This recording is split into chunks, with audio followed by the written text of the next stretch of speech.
Hang on just a second. Good evening, everybody. Hope you're all well this evening and ready to join us for the gathering. So welcome to the panel. Shieldwall, how you doing? Hi, I'm doing good. Happy to be here with this great panel that we've got talking about a really good show. This is the pilot to the to Babylon 5 and the start of a really good series. It came out in the early 90s, so it should be a lot of fun talking about it. Yeah, cool. Welcome, Travis. Howdy. I'm excited. This is the first time I watched this is last night, so I got to bust out the box set, which is I've been wanting to do. That's huge. So, but no, excited about this. A lot of differences between this and the actual series. Looking forward to talking about this one. Cool.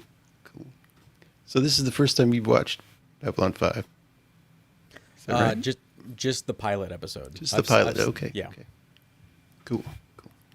And welcome, Lurker Matt.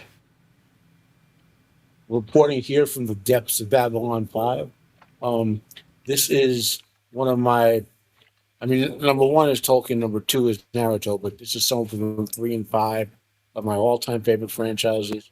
I remember back in, this came out in 93, but I remember seeing these old things called fanzines that don't exist anymore, like Starlog and Fangoria and Amazing Stories, of reports about this forthcoming TV show from JMS, who you know from shows like The Real Ghostbusters, the cartoon that he ran, that seemed like going to be a great sci-fi experience, in depth, drawing on previous concepts, but something new and all that. So I've been a Babylon 5 fan since the first minute of this pilot. Cool. Good to have you, and glad we could get you for this episode. Thank you. And welcome for the first time on the show, Eraserhead. What's going on, man? I'm happy to be here. It's a beautiful thing to talk about a beautiful thing, and that's all I could say right now, man. All right, good to have you, and welcoming back the Eclectic Goat. This is Eraser's first time on this channel. No wonder we had technical difficulties. That's what it was. See, I want to say something back, but I can't. Like, I have no ammo. You're probably right. That is it, because that is exactly what happened the first time you ever appeared on my show. Hey, at least I was actually able to get on this panel. I mean, for all we know, the chat can't see you. Yeah. I mean, but yes, I can geek out about the show forever. Every time I watch it, I catch something a little new. I am not wild about season 5, but I think even that has some areas where it's pretty good. And 1 through 4, I just absolutely love. So Welcome to Dutch Gradient in the chat. Hey, Welcome. what's going on, man? Alrighty, let's dive into this.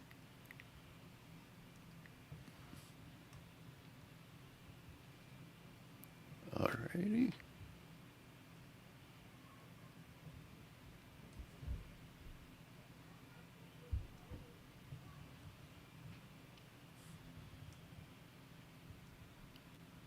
So here we go. this So was for the last first- of Babylon stations. Yes. So what was y'all's first remembrance of Babylon 5? Oh no, go ahead, man. I was going to say, so I'm stationed in England in the military, and so we're overseas, so we don't get stuff, quite as fast as you did from the States, especially back then, right? And one of my coworkers is like, dude, there's this new show called Babylon 5. Now, this is 1994, like June or something, or July of 94. And so it took that long for like the show to kind of catch up and get over there where people were talking about it. And he was like, yeah, you got to see this show. The writer is like, it's got like a 5-year arc and all this kind of stuff, and it's really cool. And it's got like new, like they don't use models for the ships and stuff. It's all computer generated. So I was like, oh, okay, cool. So that's when I first heard about it, but I didn't actually get to see it till I made it back to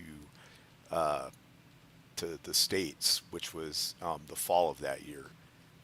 Also, the same time that the Hercules show came out. Yeah. So I remember seeing that in a hotel room while I was driving to Tucson to my next assignment when Hercules came out. But that's when I was able to actually sit down and watch Babylon 5. But I heard about it when I was stationed in England. I just didn't get a chance to see any of it. Yep.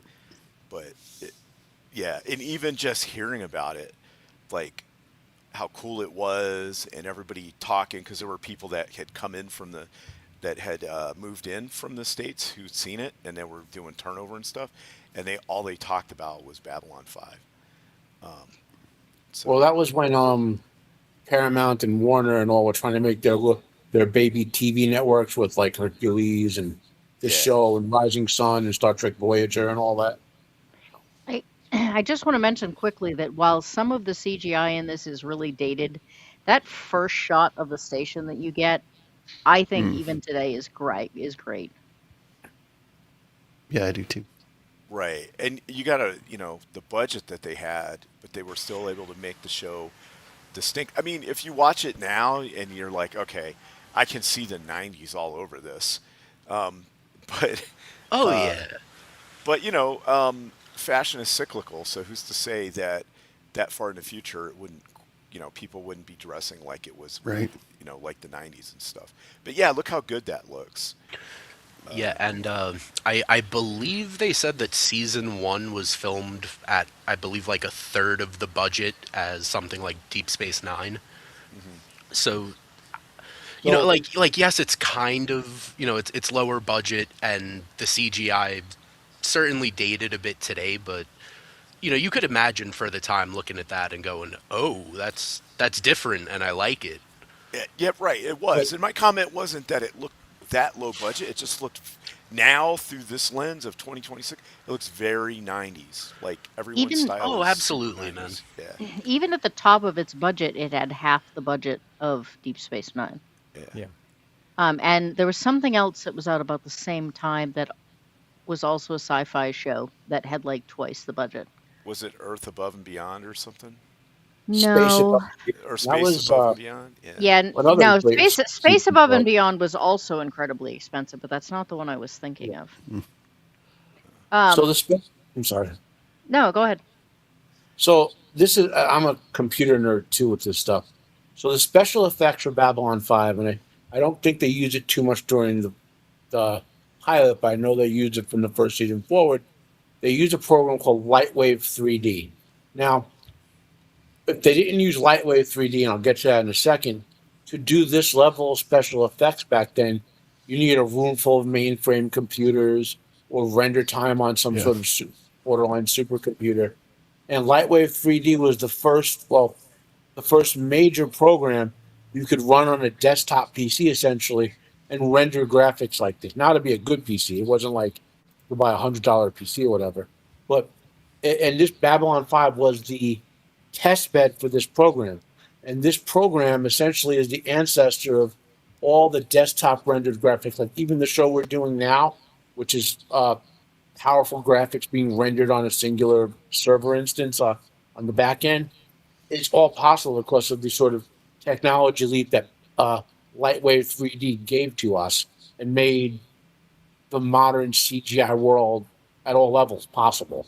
You know, you can go get like Jacob all the work you do with like Adobe and other programs. That's a descendant of the technology leap Lightwave 3D gave us, Right. and I feel especially nostalgic when I watch Babylon 5, and I could, maybe because I'm a computer nerd too, I see the technological change happening. I remember right around the time B5 came out, they did a special on, I think, the Jurassic Park special effects. And we're talking about they needed, I think it's like a room full of mainframe that were all networked together. And to do like one 15-minute segment was like 3 days of render time on like over 50 computers. It is insane the leap from that happened from a technology point of view. Yeah, it is. Really is. We get our first character that didn't make it to the series, or the rest of the series. Uh, Lieutenant Commander Laurel Takashima. And we all This, agree that Ivanova was a step up. Oh, yeah, Yes, absolutely. Yeah. absolutely. I think most of the changes from the pilot to the actual series are a step up, with maybe one or two exceptions, but I they think really he step. was the biggest step up. Oh, absolutely. But Yeah. I mean, we'll get into it. The makeup and prosthetics are a huge thing, man. There's yeah. an insane difference. They make a comment somewhere around season 4, I think, maybe the early part of 5, about the fact that Michael Garibaldi is the only person who is on Babylon 5 right from the beginning. Yeah. Oh, through character attritions and stuff. No, Yeah. what about Delin? Yeah. They may have been talking. No, because Delenn leaves the station for long periods of time. There are episodes she is not in. What they're doing Oh, what is, they're saying is Oh. Garibaldi's into more episodes than anybody. Okay. Yeah, I well, think what that's they're something. saying in the show is he's the only officer who's been there since the beginning. Oh, got it. Right, What they're saying, wink, wink, nudge, nudge, is that he is the only character who's in every episode.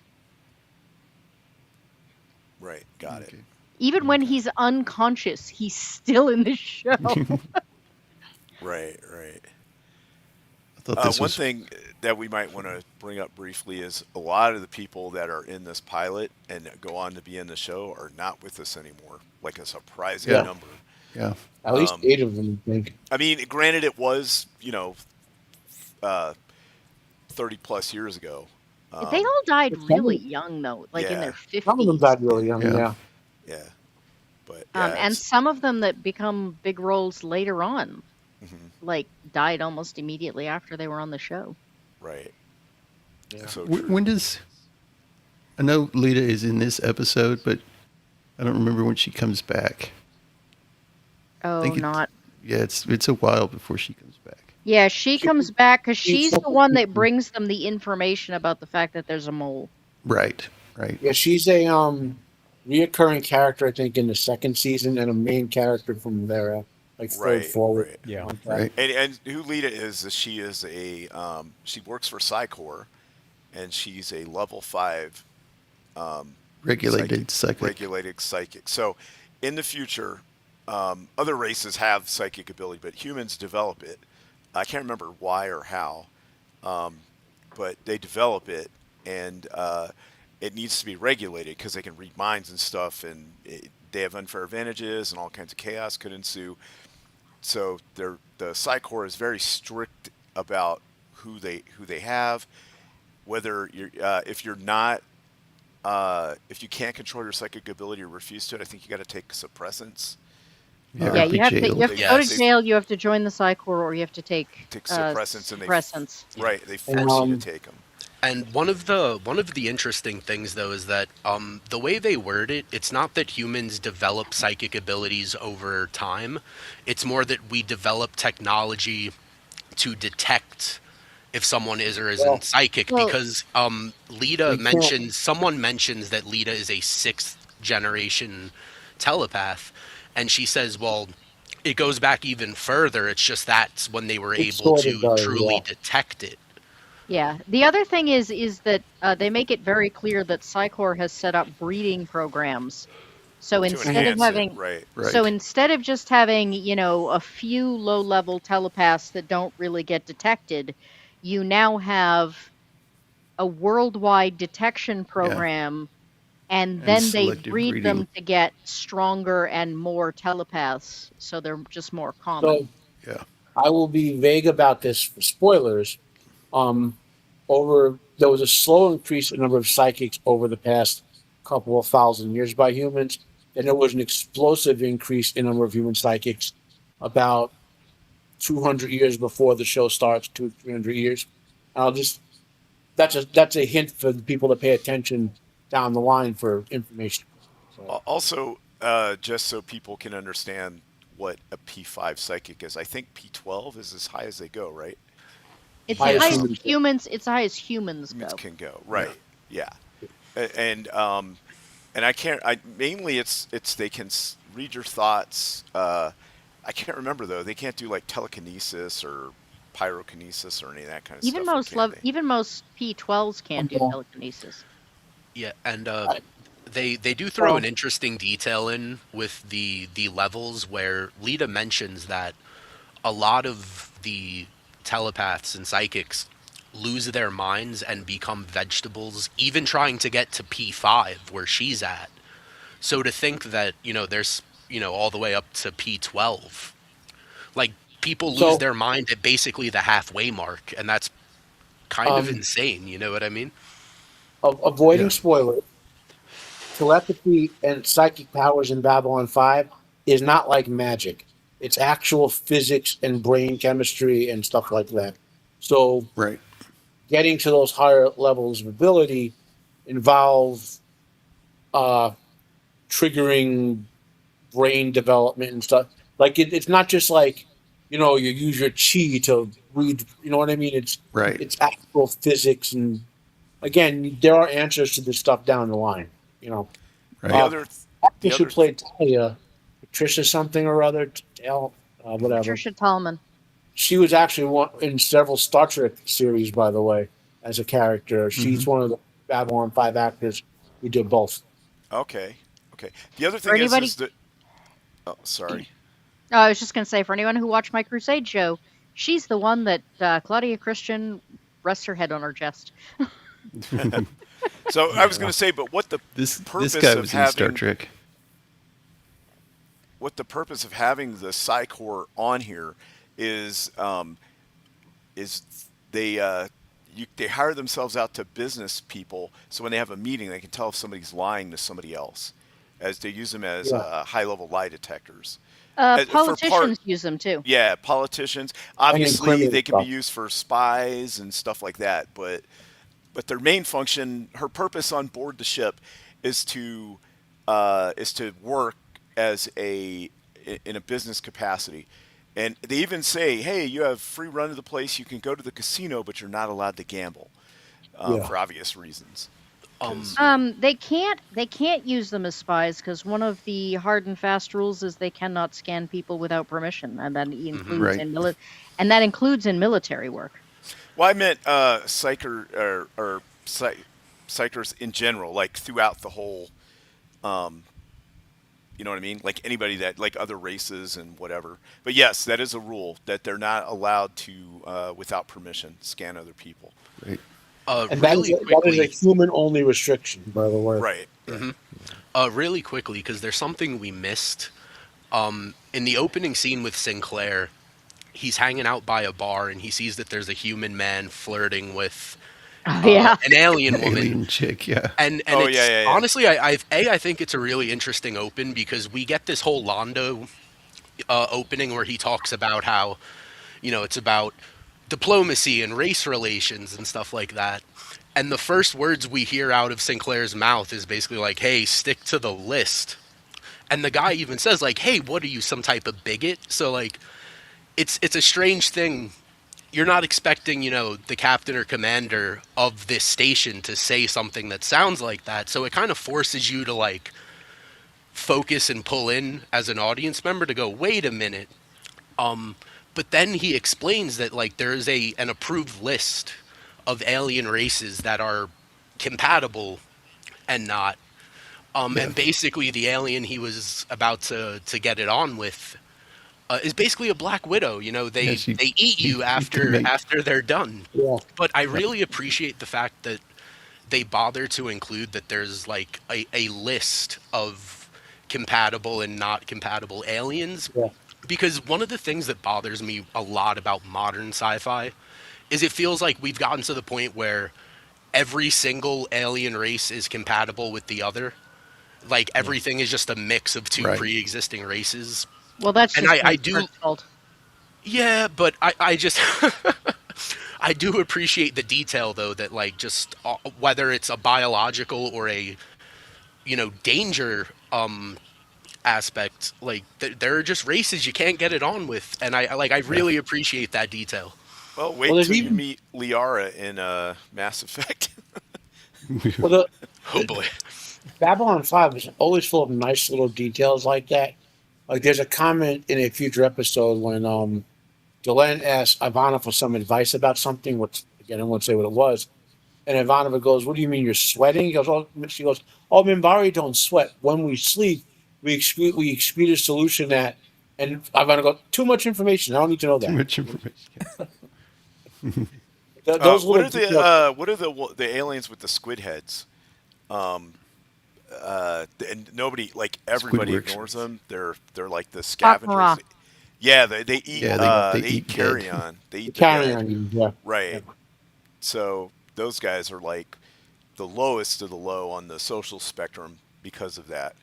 They're all lurkers. Yeah. Yeah. It's very funny to me that like every other species is grossed out by them. Right. Yeah. Yeah. Well, because it's the eating the dead part, I think. Yeah. Yeah. I mean, I like that they I'm they having did. chicken. This is a huge upgrade. They get rid of the remote control looking blasters, which I'm glad they did. Oh, absolutely, yeah. I do I've like never their been a fan. uniforms, though. I thought their uniforms looked good. Yeah, their uniforms are great. Yeah, this guy tries to get on the ship, but nope. Oh, they caught him He's a with smuggler. so he went through the they had like an X-ray machine, and that was pretty well done too. Almost like Total Recall when they went through with the gun thing, and he had some drugs. I mean, wasn't Yeah, very high it tech. scans for it scans for drugs, not just metal. Yeah. Yeah. And they found drugs on him. I mean, and it was in like a 1980 street baggie. Yeah. But what's cool is he diffuses this situation, and he's like, "Look, man, if you let her go, I'll let you leave. I'll let you get on your ship and go." And the dude's like, "Really?" And he's like, "Yeah." And then he lets him go, and then he's like, "Oh yeah, but by the way, we got your ship marked. If you come within like 500, Or 50. It was 50, I think. 50 miles of the station or whatever it is, we'll blow you out of the sky, and you're now blacklisted from like everything." Yeah. So, but he kept his word, and he didn't kill the dude or anything and let him go. Yeah. Yeah, dude, he handles the situation so well. He's so calm, and then it's only when he threatens the guy that, hey, if you come here again, we'll shoot you out of the sky, that there's like anger and intensity in his voice. But the Right. thing I love is that once it's over, he turns back around, he becomes incredibly chivalrous, and just keeps leading Lita on the tour of the ship. Like it's just such a gentleman. He's like, Right, oh, let's right. continue the tour. Although I did notice he was a little hands-on with her. Yeah. He like grabbed her elbow and like moved her. And I guess that's how guys did things back then. But nowadays, The other thing is that like So in season 5, Lockley is very definitely like we have Ivanova at home. Whereas when they went from Sinclair to Sheridan, even though that was not an intended move, there's still personality differences because I absolutely believe that Sheridan would have just lied to the guy. Yeah, Oh, and I then think he just would have. Yeah. busted him anyway. Plus, Sheridan has a reputation of "don't mess with me." Yeah. That no few other human Now, soldiers. these are when they do the switchover. These are distinctly different characters, right?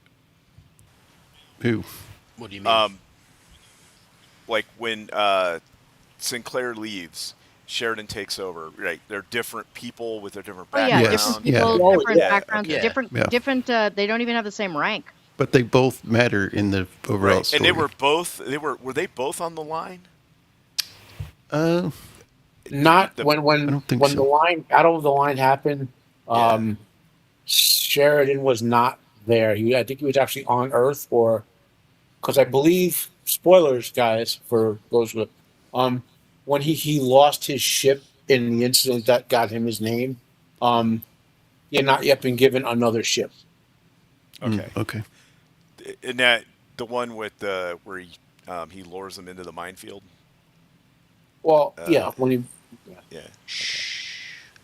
I'm trying to be vague. It's vague. Well, Yeah, it's anyway, vague. I'm just trying to get to the ladies the and delineation. gentlemen, Andreas Katsoulis, Yes. Jakar, Right, Jakar. the man. Enters the stage. I'm just gonna say this now and get it out of the way. Andreas Katsoulis as Jakar is the greatest acting performance in all of science fiction. 100%. Yeah. I will die on that hill. In There's later really no one seasons, else, he man. is so good. He's even great here because, I mean, obviously, there's a transformation, but even Right. here is kind of like the cheesy, comical, mustache twirling villain. yeah He just leans into it. He digs into it. He chews up the scenery. There's a scene later where he like skips away at the end, and just there's so much personality, man. His It's story, phenomenal. his story I throughout the will- arc of the whole show is really good. It's phenomenal, dude. I There is will sorry, go ahead. I will second what you're saying about his acting performance, but only add that Peter Jurassic as Londo, those two had amazing screen chemistry. They did. When I think of this show in terms of the acting ability, those are the first two guys I think of. I dude, wish they had yes, more screen absolutely. time together. Yes, I cannot stress how later on in the seasons how good they are together, and yeah. how good their stories are.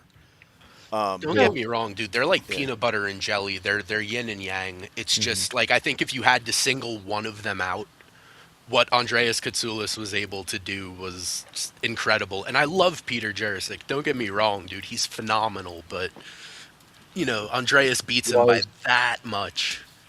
What Was- was Hey, I what's know, up, I know, I Zax? know. When Sinclair left, before they told why he actually was gone from the show, the original release was that he was replaced after the first season because he had made so many people hate him that he couldn't possibly do the things he needed to do, and therefore he needed to be swapped out. You're talking about That's so the character, horrible. correct? Yeah, the character. The character, not the actor. Okay. Okay. Yeah. But that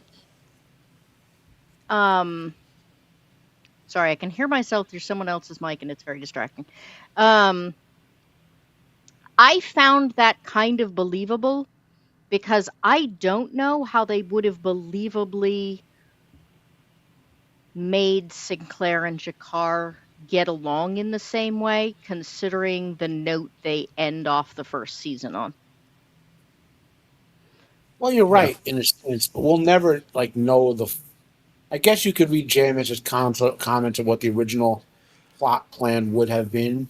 You know what I mean? Like, I have faith that he could have made it work out, but then again, did it have to work out? I mean, you know what I mean? Like obviously Jakar goes on a character arc where he becomes more heroically aligned, to keep it vague.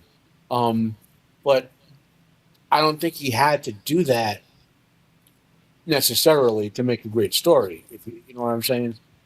Yeah, but I Right. do think that it allows Jakar to start off on a new with a clean slate with a new person, which is why at the time I think so many people found it believable when he said, "Oh yeah, I had to write him out because you had to have a new person come in order to Well, rebuild these relationships." I mean, again, being vague, we know Sinclair was going to be written out no matter what. Um, it's a question is when, if you know what I mean.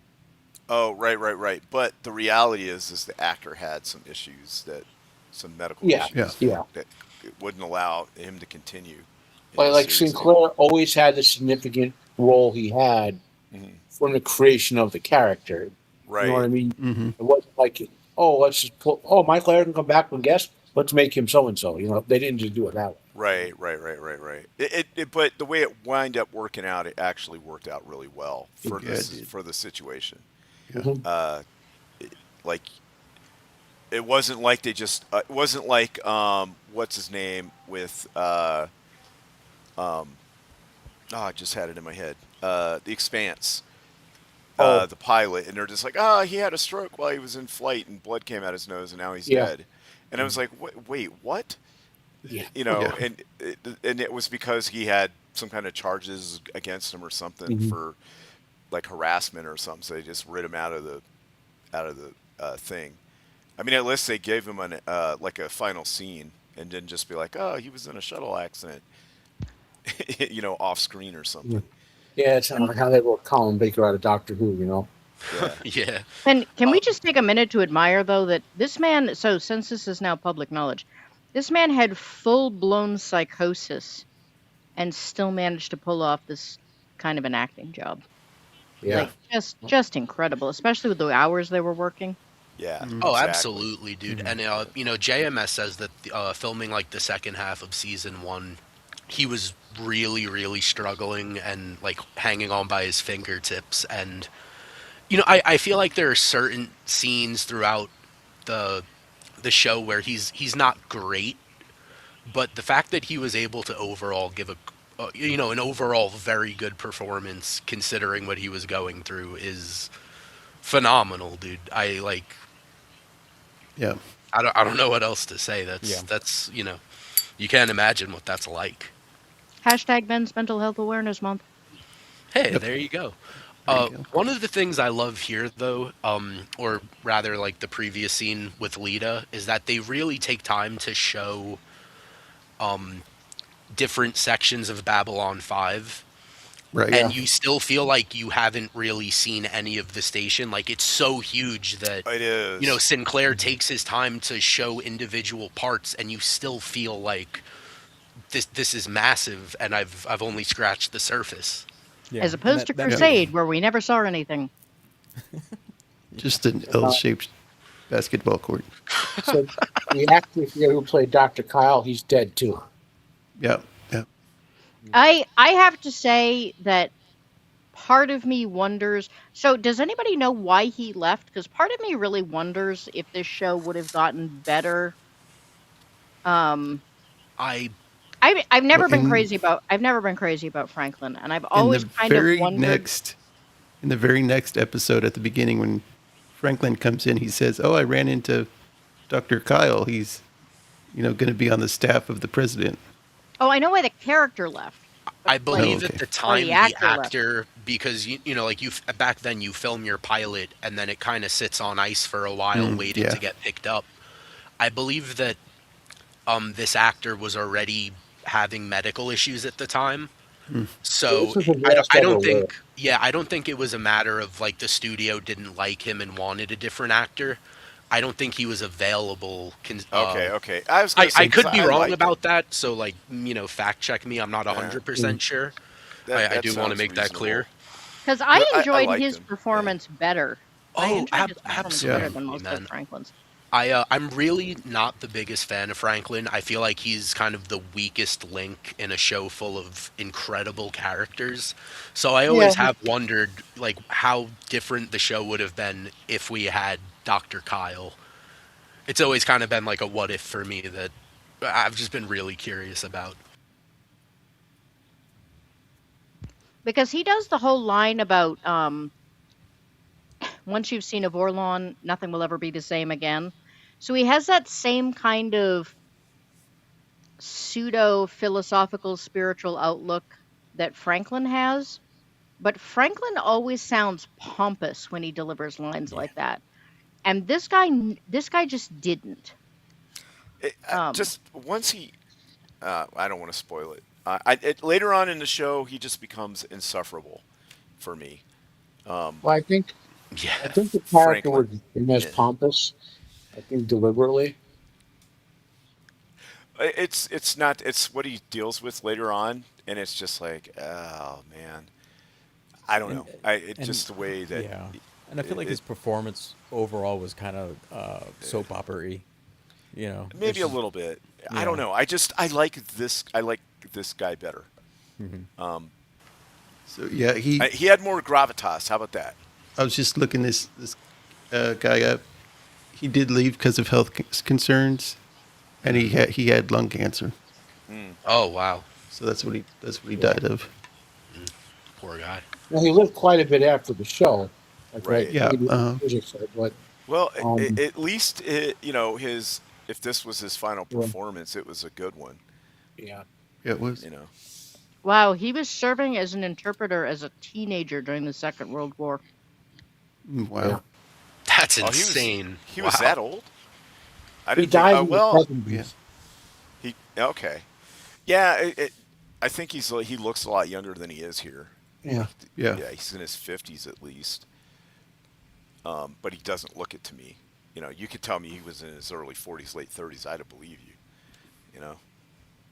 Now we had, by the way, for those who remember when we reviewed Chud, an early Michael O'Hare performance on another thing. Yes.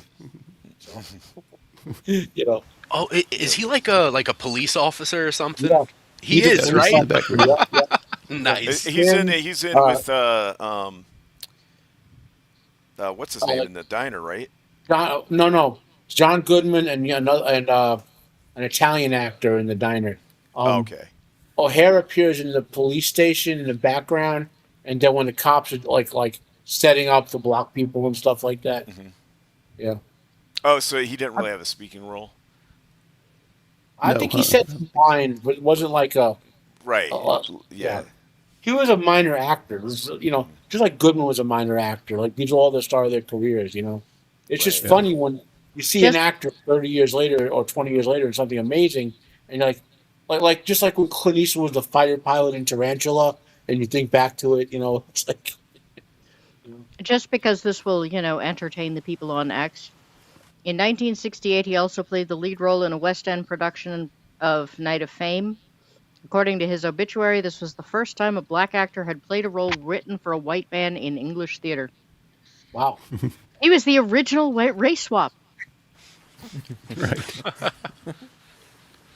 So this little pod thing lands on this outside of the ship, and you're like, well, how come nobody saw it? Because they don't have that many windows on the ship, on the station. It's not like it's like festooned with windows like Star Trek ships are. Um, Windows And are they don't weak have points. they don't have like, super eh, scanners like Star No. right. Trek, is Well, they, talking about. they Yeah. they don't need it because this is so small.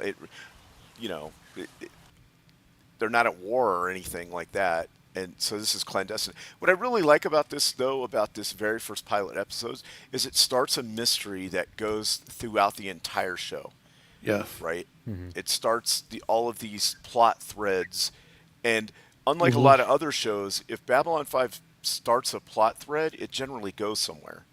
Not Yeah. like all the modern stuff where they have all these different plot threads and then it doesn't go anywhere. Also, Yeah. this internal shot for people at home there. This is inside of the station, and that green stuff you see, that's like fields and houses and Yeah. all Yeah. kinds of stuff. Babylon 5 is huge. Yeah. And this is inside where there's no gravity, which we see in other episodes later as certain. Hmm. Well, the I mean, part just where the green is spinning, so that creates gravity, but in the center of spine, there is none because you're right in the middle, and that doesn't Yeah, so serve. it's Yeah. if nobody's watched this show, it's like if you've seen Gundam or another show that has it. The Expanse. The Expanse has a ship that does it too. Right. It's like it's an artificial environment Yeah. within So the ship. to say, a viewer might ask, well, what about artificial gravity? Technology in Babylon 5 and science is very difficult to advance. So some of the what are called young races have finally figured out artificial gravity. Humans have not. So they have to use the spinning centripetal acceleration technique, which you'll see on their ships, by the way. Right. Their like combat ships have it. And when you see other ships of like the Narn, for example, who don't have that, that's a clue that they have figured out some sort of artificial gravity tech. And out of everybody in the show, who has the highest level of technology? So like the Vorlons. Of the species, well, yes, yeah. Okay. Yeah, the Of the Vorlons in the shadows. Do the Narns have artificial gravity? Because they are always very firmly strapped into their seats every time we see them. They don't have. So the way most sci-fi shows accomplish what's called inertial dampening are things like Star Trek, who has like an inertial dampening field. They use force field technology. None of the young races, mild spoiler, besides the Minbari, have that type of tech. They're the only young race with any sort of force shield technology so far. So when you deal with, and Babylon 5 was great for this, by the way.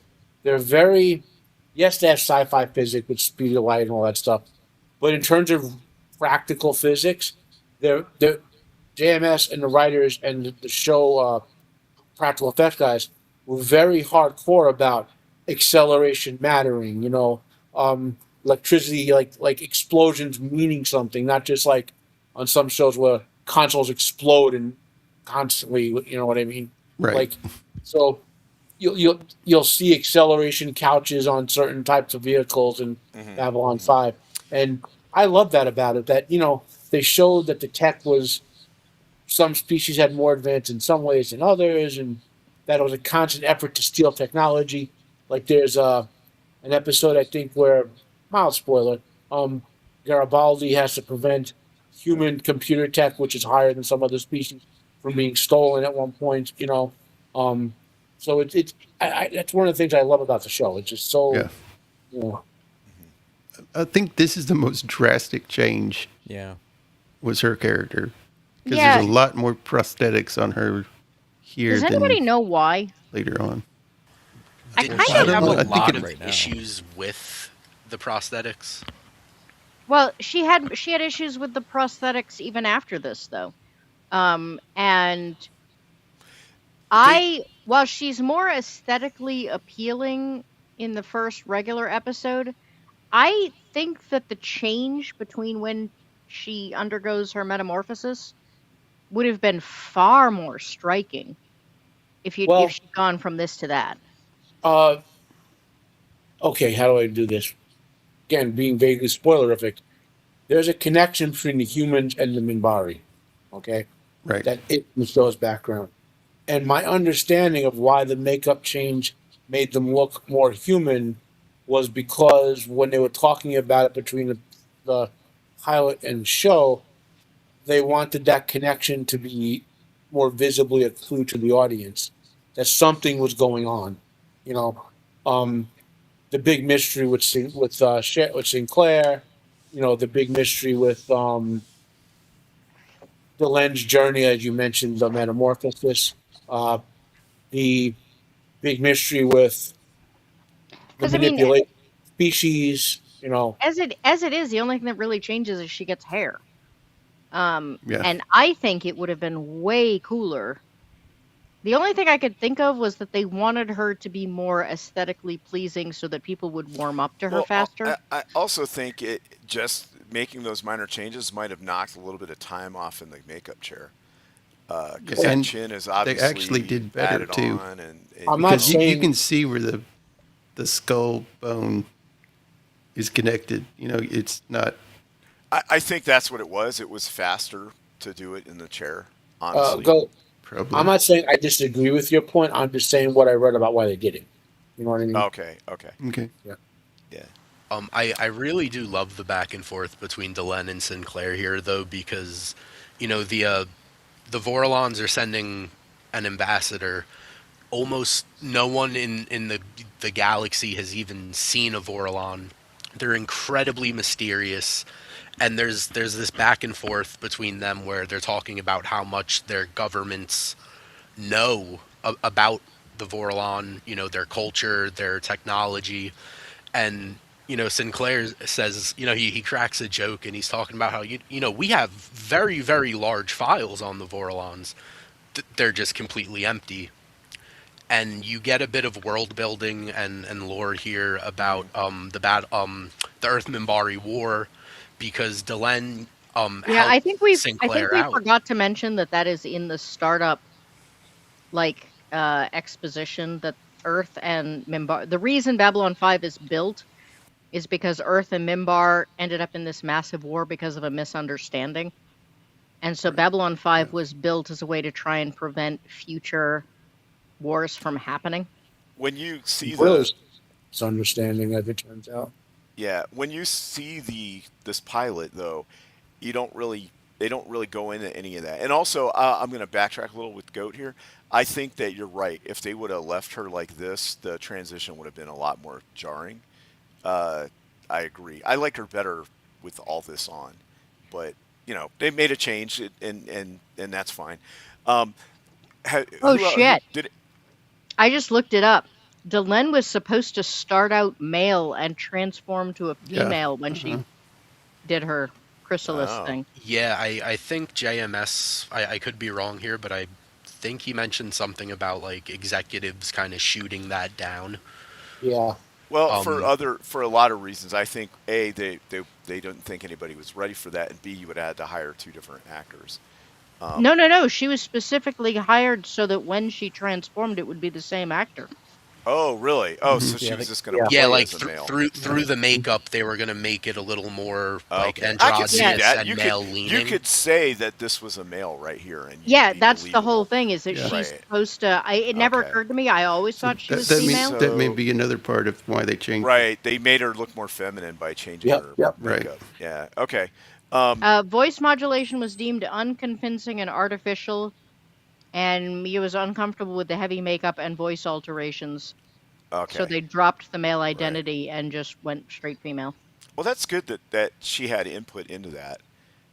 Although she probably was like, if you don't do it, I'm out. But still, I think- one other thing is, so watching a pilot that you know nothing about because now we have all this hindsight and we've seen the whole thing and whatever. And while you're watching this, I remember I was watching this with somebody, a girl, and she was like, "What? Why are they doing that? How come this is happening?" And I'm like, I don't know. I'm watching it for the first time like you are. So it drove me a little nuts, but it's all part, I don't know. It was fun. It's one of a better memory I have of the time seeing this the very first time was that, it'd be like us watching with Matt. Matt, how come Naruto's doing that? Why is he using his chi? I love the jump gates. Yeah. It's a nice visual effect. Yeah, it is. It is. And that doesn't really change much from the pilot to the No, huh? It doesn't. series. I do have to point out here though, like this is one of those scenes that makes me really happy that Tamlin Tamita got replaced. Because the whole thing is that right now on Babylon 5, they're waiting for the Vorlon ambassador to get here so that all 5 ambassadors of the major races are now fully settled on Babylon 5. And the Vorlon ambassador just showed up, I think, like 2 days early. 2 days early, yeah. Yeah, so she's in this panic, and her voice is just so monotone.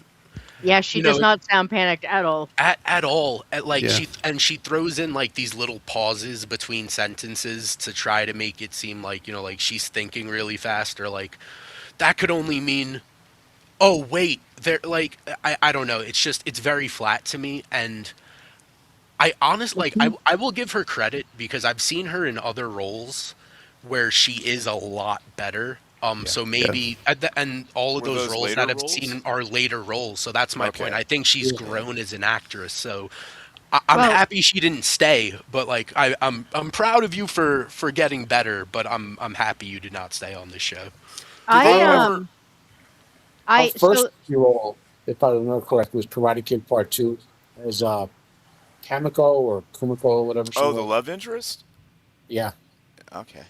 so they used to say that the pauses that William Shatner had in his speech when he played Kirk was because he was Canadian, and those pauses are where a Canadian would say eh. He couldn't quite get himself to like not have the gaps there. Yeah. My Right. theory is that those gaps in her conversation are that this was a primetime show, and those were where an American would say fuck. The Language. Nope. Sorry. did she Sorry, now Jacob, I when totally when forgot until the words were out of my mouth. That's okay. when the It's all right. so when they did the swap over with Ivanka, did they mention why she left, or they just don't even talk about her? She's like I non-existent. don't or- think she ever comes up That's again the in thing. the show. No. Like they take into account Dr. Kyle. I don't think she ever gets mentioned. See, because Yeah. they're in like a military organization. People get moved all the time for all kinds of reasons. So they could have said, "Oh yeah, she got transferred back to Earth to do whatever." I don't know. I think that it would at least be nice to like they did with Dr. Kyle to like recognize Because she why was that Yeah, person terrible. got replaced. It's not. It's been It is one thing though. I do agree with you because when she talks to Dr. Kyle later, like she establishes that her and Sinclair like have known each other for a while. That they served together, I believe, on Mars. So for Right. her to get Yes. sent to a different station or different outpost, and for her to for Sinclair to just never mention her is a bit odd. So just one point throughout season one, they could have at least brought her up once. I know her performance is bad. I'm not a fan of it, but you did So it for like apparently it every was her other choice. character. It She was her didn't like choice. she didn't like the military role. Oh really? Yeah, according to this, the actress left. She opted out after the pilot episode, feeling uncomfortable with the military commander archetype because she believed it would hurt her career. Really? um, Okay. I don't think they ever That's weird. mentioned the character again, even in like the canon novels or the comics. I don't think the character even No, I shows don't up. think there. so. Oh, Long I think since it's I just a read complete them. replacement. she was supposed to originally be the Psychor sleeper agent. Interesting. That's very interesting. Yeah. So okay. Well, I mean, as long as that was her choice, then I feel a little bit better So about it. this guy here, we've been getting flash or him, watching people in the background. He meets some guy in his room, and there's a flash right before the door shuts. But Right, and it's kind of like a sound, so it's not like the Men in Black Flash thing. no, it's like a blaster. It's like a blast or a gun going off or something. But yeah, It's similar to the sound. Well, no, I guess is there actually gunfire at the very beginning of the show when that guy pulls the gun on? No, I don't think. takes off? no, it's No. not till later that you hear them shoot the bigger guns, which I actually like the sound that those make. Like the ones that Garibaldi and Sinclair have. They look like, I don't know what, like giant surfboard looking guns or something. Yeah, right. Well, here's another. But I like the sound they make. They sounded like distinctly different than anything else. Yeah. Here's another talking- detail about it that I like. When you see the mechanical doors go, you hear like the sounds of mechanical stuff moving. Yeah. Yeah. Not just a whoosh like Star Trek. You get the sense that Yeah. machinery is at play. And The only thing I don't like about those doors is they are extremely unsafe. Oh, this gets 'Cause this if they gets just better. if they just free fall, they're just gonna smash into you. well, She was not only supposed to have the Psychor hidden personality, she was supposed to be the one that shot Garibaldi. huh? Yeah. Have y'all watched the clips from TNG where Worf is having trouble with doors. It's Yeah. hilarious. Well, those were just like guys on pulleys Yeah, off to the side. Yeah. that but he kept opened those running doors. into the doors before they were out of the way. Oh, right, yeah. All I'm saying is practically, right, these are giant blast doors, which are cool. Something you want to have. But the fact that they fall down like that, you can easily get Remember the trapped in blast there. doors in Starship Troopers? Yeah. That's what it's kind of like. Yeah. Oh, where she gets Not caught. thought out. Yeah, Yeah, but cut in half. those drop down. But Um, but that's an emergency bulkhead door. This is a regular door to get in and out of all the time. I do want to point what out. did y'all think of this? Oh, sorry, go ahead. Oh, I was just going to say, I want to point out that I think this actress here is another one of the few examples of someone I wish would have stayed for the show for season 1. Because once the show gets going, she kind of gets written out, and Sinclair gets a different love interest. And the Who's also actress is terrible. not very good. Yeah, she's also I terrible. really like, I don't know this actress's name, but I like her performance a lot more. And it just would have been a lot more convincing during season 1 because, you know, his new girl is monotone as hell. Blair Baron. Blair Byrne. Oh, since the original question was what happened to Takashima, after the assassination attempt, she's recalled to Earth and she's assigned to a classified mission to the Rim. And is never seen from again. Got sent to She's Alaska. replaced by Susan Ivanova, who inherits her illicit coffee planter. Oh, that was also. I was like, wait a second, they're not putting aside anything for coffee at all. These guys would be rioting in the streets. No coffee. I mean, it is way in the future, so maybe everyone's weaned off of it, and it's become like smoking is now or something. So she mentioned something about frictionless sheets. Yeah, I was about to say, you know, we talk about all these Okay. these futuristic technological advances, but just out of curiosity, like I don't want a Star Fury, just frictionless bed sheets, just for the just to see what happens. The slightest touch, and you would slide off like a ram. I was going to say, I feel like there would be a lot of accidents. I mean, it's a slip and slide anyway. Yeah, exactly. Yeah, Well, Yeah, right. it's like- I mean, just a slightly. If you didn't know this, when gravity pulls you down, energy has to go someplace. And if there was no friction, you would be pulled or squished to the left or right. Because friction dissipates the energy of it pulling you down. yeah, you Right, shoot out you of just- it like a banana out of a peel that got stepped on. Like I said, it would certainly be an experience, man. It does, however, make for an amazing line. Yeah, it's pretty right. good.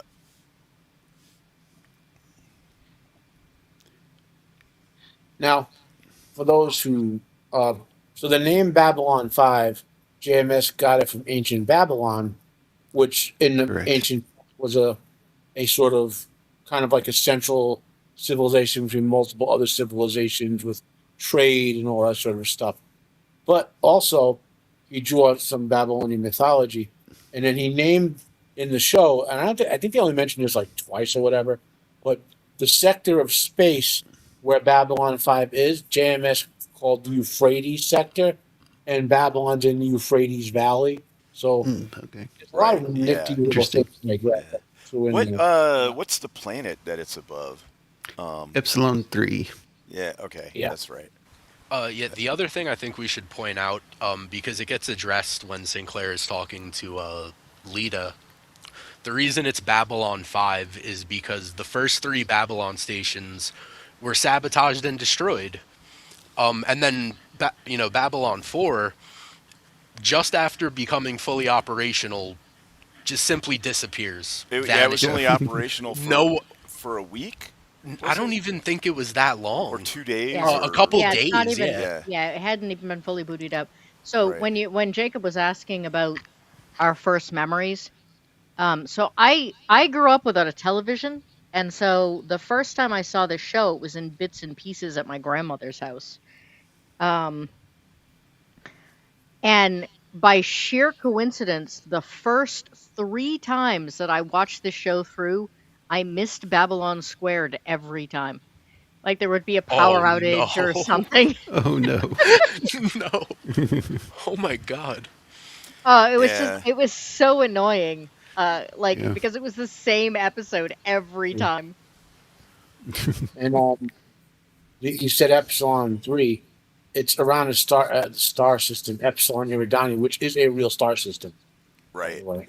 And Right. Cool. I just remember that it is above a planet. I don't think the planet is habitable or anything, but well, spoilers, so we'll leave it at that. well, yeah. But what Yeah. I mean is there's no like cities on it, and there's no trade with it and stuff like that. But Epsilon 3, the only planet that Crusade never goes to look for their cure. Oh god. the so anyway, but the first three were sabotaged by it doesn't really say who did it. No. But there were people. So you got this 5 species alliance or whatever, but there are people that are against it, obviously. Just like any time you try to do any kind of like diplomacy stuff, for various different reasons. Yeah. Because the other thing is there's a lot of bad blood between a lot of these different races too. Well, and Specifically, Babylon 5 yeah, was a joint project between Earth and Minbari. right. yeah, But there had just been a massive war, and there were people pretty pissed off about that. The show starts 10 years after the war had ended, yeah. and it was a brutal war that the Earth was losing badly, It was a one-way curb stomp. right? Because the technology difference was just so huge. Yeah. To My tag along there grandmother, with first experience of this show. my grandmother hated the Japanese 40 years later. I can't imagine, people trying to get used to the idea that we were friends with someone who almost totally wiped us. Annihilated our Yeah, our entire species 10 years ago. yeah, Well, right. part of the plot, and it is brought up in this episode. They talk about the war, Sinclair, and how he was on the line, which was the last defense of Earth. They'd been pushed back that far, and then something happened, and the Minbari just surrendered, just outright surrendered to. They said, "Hey, war's over. We surrender to you," and then that was it. And that's a distinction too. It wasn't a ceasefire; it was a surrender, which was weird. I thought when I first heard that. They So, basically surrendered and left. right. Yep. They Right. pull back and they're like, all right. And then slowly over that 10 years, they start talking and they work this whole thing out to make this. But there's a very distinct reason why the Minbari did that, which is a huge plot thread throughout the entire show. Which Right. is part of what makes it really good. Yeah. At the beginning of this episode, we get Jakar's has a ship that's going to drop off supplies, and it won't let him search it. Right. So They want- now yeah. he comes back to her and says, "Well, since the Vorlon guy is coming, you can search the ship now. We won't give you any trouble." Right, because Like, that's they weird. were supposed to because there's no weapons allowed on the station. Yeah, The and only people that are he tries to get around that earlier by basically trying to call the humans hypocrites by saying, no weapons allowed on Babylon 5 except for you guys. But now he just completely changes his tone, and it's again, like, his performance is so great because it's like a complete 180 from how he was acting before, and Yeah. it's so like performative and overly nice that something is up. Yeah. And Yeah. I said, man, Andreas is just the man. and they start. I cannot visualize. I have the thing, I can never remember what it's called. And so I know that there is something different about his prosthetics, but I can't figure out what it is. Between this and the actual, He's and the, got first. less they- hair in the. Is he like no Casullus? Is he more angular or something? Yes, that's the It's thing. the One nose. of the Something big about the things nose. one of the big things that they wanted to do with the Narn between the pilot and the show was make their heads a bit rounder and less angular and jagged. And it's a huge difference when you see season 1, episode Yeah, 1. it is. It works so It much is. better. And I like I said, I think I get what you were saying earlier, Goat. But I think most of the makeup and prosthetic changes are steps in the right direction. I At least Yeah. visually. I Jakar's get what you're saying, though. I like Jakar's much better. And I mean, I find Delenn more aesthetically appealing. I just think the change would have been neater. Oh no, I get what you're saying. Because Absolutely. No, like Sheridan sees her for the first time after that transformation. But like if we had spent an entire season with her in that like kind of ugly, Clavicular looking face. yeah, like I think that it would have been, I don't know, just more intense. I know the difference here because I've read it. I know the difference here is that Peter Jurassic actually shaved his head for this, whereas they made a headpiece for the show later, which is why there's a little bit of difference here. But yeah, I for years, because I can tell that there's a difference, but because I can't visualize what Jakar looks like through the rest of the series, when I look at him in this one, all I can think is something's different, but I can't figure out what it is. So I have might be a dumb question, but so with the hair with the Centauri, that is actually like an aesthetic thing, or is that like a genetic thing, like a crest? No, that because they, the more rank the men have, the longer their peacock thing, and right. the women have less hair. Okay. High-ranking women have no hair. But it's so like they're they intentionally shaving it. right. So they groom themselves that way. It's not like 40K orcs where the big uns get bigger the stronger they get. I mean, I do think maybe the tops of their fronts and tops of their heads are supposed to be bald, because like permanently. even though I'm thinking about it, even the low-ranking women like have long ponytails. Right. And It's been a while since low-ranking I've seen and a female low. Centauri. If you look at the servants, the low-ranking men still don't have hair. I mean, granted, they're servants in the palace, but Right. you never see a Centauri that doesn't have at least some. The cresting is obviously because we see Veer styling his hair for him. Okay. But I think maybe the tops of their heads are just naturally bald. I think so. Because it's a very like quasi samurai style haircut, with the the bald top, and then you got the the thing. Yeah, I'm trying to Lighter think hair. of like all the depictions of the Centauri visually. Yeah. Like you see, like the soldiers don't have extreme hair; they just wear those helmets. Yeah. Like you're saying, the servant women have ponytails, or some of the less politically powerful women. I think when we meet his wife or whatever, she's completely bald. Uh, The you reason I say that is because Sinclair does talk to him about how they start talking about like he's opining about how they used to be this big empire, now they're down to like 12 systems. oh, they're in decline. Yeah, they were. Yeah, they- and they're in decline, but were- how like he's talking about slitting his wrists, and he's like, well, that we don't have veins in our wrists, right? So the Centauri are totally different. Later on, you come to find out that how they reproduce is all different. They've got like multiple appendages. they have tentacles or something.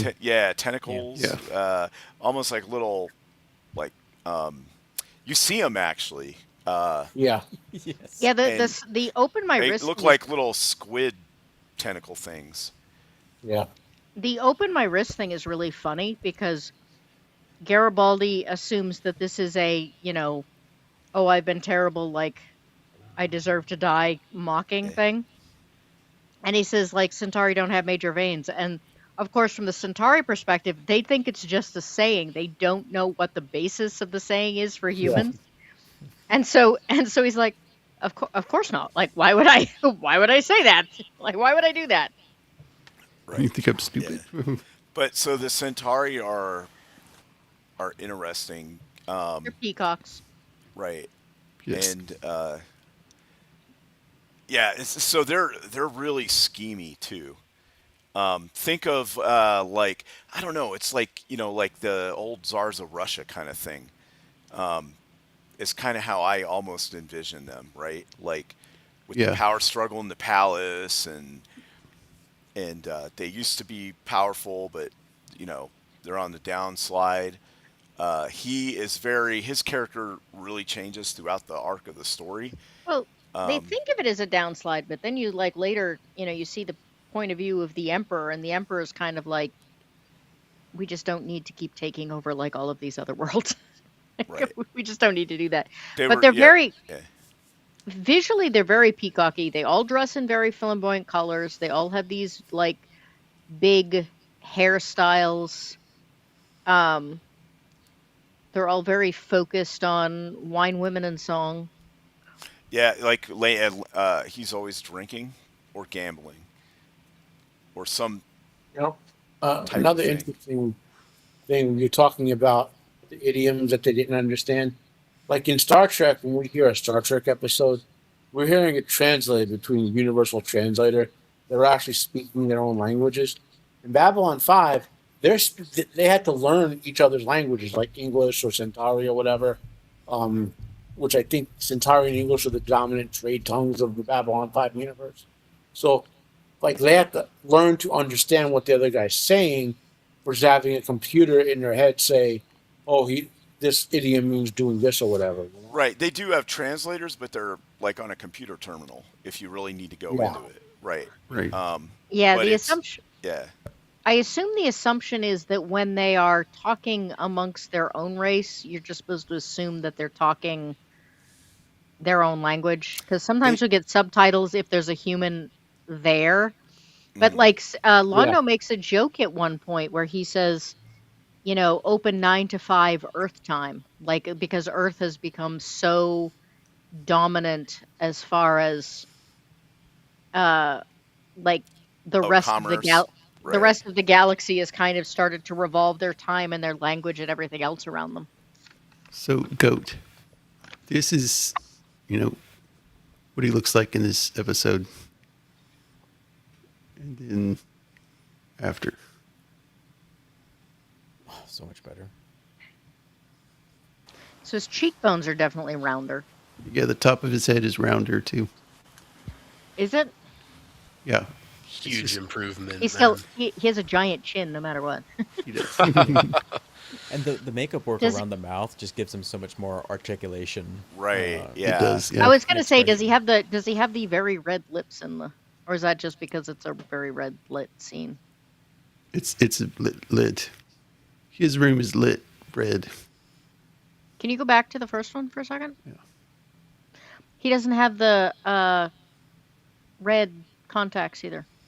No, Yeah. His chin is different. I think his head is just as round. I think he's just got way more prominent eyebrows Mm. that go Yeah. back really far. But his actual noggin looks fairly round to me. Go to the other one real quick. The spots on his head are different. Yeah. Also the Yeah. angle, the shadows, because he has so above his eyes he has a big ridge that goes all the way around his head, and then you got like an indentation, and then the top part, right? And I think that stays the same, but his chin looks different to me. yeah, it's not as it? sharp. Yeah, a little bit. It's a little rounded, Right. a little It's a bit. little more rounded. It could think- also just be the angle, but the back where his jaw goes Yeah, all see, the I way back can't- to the back of his head, that looks a little less sharp too. That angle. I mean, he looks almost less looks like he's wearing a mask in this one, just because. sharp. Yeah, it does, yeah. Yep. But But yeah, he looks. I thought feel he like- looked good here, and he looks fine in the. I like him better with the red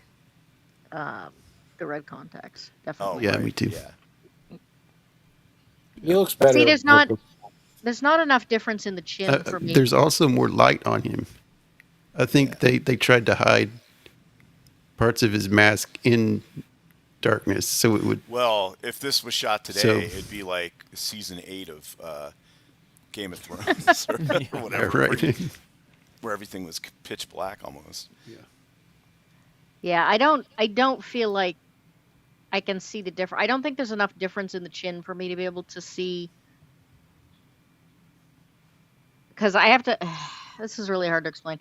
I have like one of the higher severities of the inability to visualize. So unless I literally sit there and specifically say to myself, like, look for this trait, as soon as something doesn't exist in my view, it just ceases to exist for me completely. So, if I were to say an apple, can you visualize what an apple looks like? Not at all. Really? You have to see the apple? I mean, I can tell you, I know they're round and I know they're usually red and I know they have a stem. But that's like a very But you can't see it in your mind, right? I Like on a cannot, plate. like, not even, because there are different stages. There are people that can like see kind of like a flat 2-dimensional cartoon. There are people all the way up to there are people who apparently who can like actually see an apple. That really blows me away. I was kind of blown away when I realized that people could see at all. But Now, is it the same with smells? Can you smell the apple as you're imagining it? Like, you know what I mean? Like, actually imagine. I didn't know people could do that at all. So, I mean, if I smell something that is an apple, I can identify it as an apple. Okay. If I see an Right. apple, I can identify But it. you can't But I can't do it. visualize your grandmother's house and smell I it. mean, I know it was gray, but that's But you can't like envision it and like actual- walk through it in your mind. can smell it. I think as somebody that can visualize, people it's do so that, hard- Jacob? Yeah, it's so Yes. hard for me to Wow. understand Some people can, yeah. why you can't do it. You know what I mean? I Like, can. Yeah, Well, I can do so it. I can met visualize somebody- walking through a house. I met somebody once that they don't have an internal monologue. And that was the first time I understood when I tell other people I can't visualize and that I can't visualize at all. Like, I don't dream in pictures. Like, that's how severe my version is. Wow. When someone told me they didn't have an inner monologue, I was like, oh, now I understand how people feel when I tell them I can't visualize. Because that just totally blew me away. I was like, I have no basis of reality for this. I do not understand this. But I might have like Wild. some type of minor face blindness though, because whenever Jacob does the things where he switches faces, I have a really hard time telling who certain ones of them are. Where other people are like, "Oh yeah, that's obviously Sammy on that face," and I'm like, I don't really see it. I'm like the meme that from actually is a Office really Space or whatever. That's actually a really good example, Jacob. When you do your thing on Roman's channel, where you like plant people's faces onto Yeah. other people, I can't tell who any of them are ever. Really? Yeah, I have absolutely no capability whatsoever, unless I see them in context and full body. I don't know who people are ever. It's not just your photoshopping. Yeah. I see that, can yeah. look at someone and say that person looks familiar to me, but without context, because I can't visualize to flip through my mental catalog of like who this person is. Right. And even people I know really well, I can't. If they're not in front of me, I can't tell you what they look like. So but could you describe them? Like if like a police sketch artist came up and be like, Nope. describe the perp. No, You'd be I mean like, "Nope." my mother. I could tell you that my mother is about the same height as me. I could tell you that for her age, she has unusually dark hair. But I could not describe her face to you. I could not describe any of her features to you. As soon as she is not standing in front of me, visually she ceases to exist. Wow, that's I guess you have to like experience it to really comprehend it. Huh. It was years before I realized when people said, made comments about like, yeah, I can see that. I always thought it was a figure of speech. I had no idea people could really do that. And apparently it's probably genetic because my mother has a mild aversion of it, which I didn't know until last year. Huh. I was talking to her about this whole people are astonished when I can't visualize, and she's like, yeah, people always say that to me too. And I'm like, wait, you can't visualize? And she's like, no, not really, not the way other people can. But like she dreams in pictures, and I don't. So, I know this is really sidetracking this whole thing. Yeah, I'm sorry, I didn't mean to. But okay. So when you're role playing, right, and you create a character, how do you have a vision of what the character looks like in your head, or is the character just an amalgamation of like emotions, feelings, It's and just actions? it's like, what are their motivations? What are their goals? Can you see yourself in your head? Like a mental version of you? I mean, I could tell you I'm short, fat, and have long hair. That's pretty much it. But I mean, you can't like imagine yourself looking at yourself in a mirror and being Nope. like 10 years old or something. Nope. Oh, wow. I Okay. can't do an apple. I can't definitely can't do me. Well, I didn't know if it was because, somehow if it was for you, you had a better connection to it. You know what I mean? That's okay. So, yeah, that's very interesting, the whole role playing thing. Because when I make a character that I role play, I envision what they look like, the whole thing. It's I think it's one of the reasons I tend to run games instead of playing, because when I grew up role playing, people use theater of the mind far more frequently than maps and minis. And That's how I came up. There was no such thing as maps, minis. Everything was descriptive.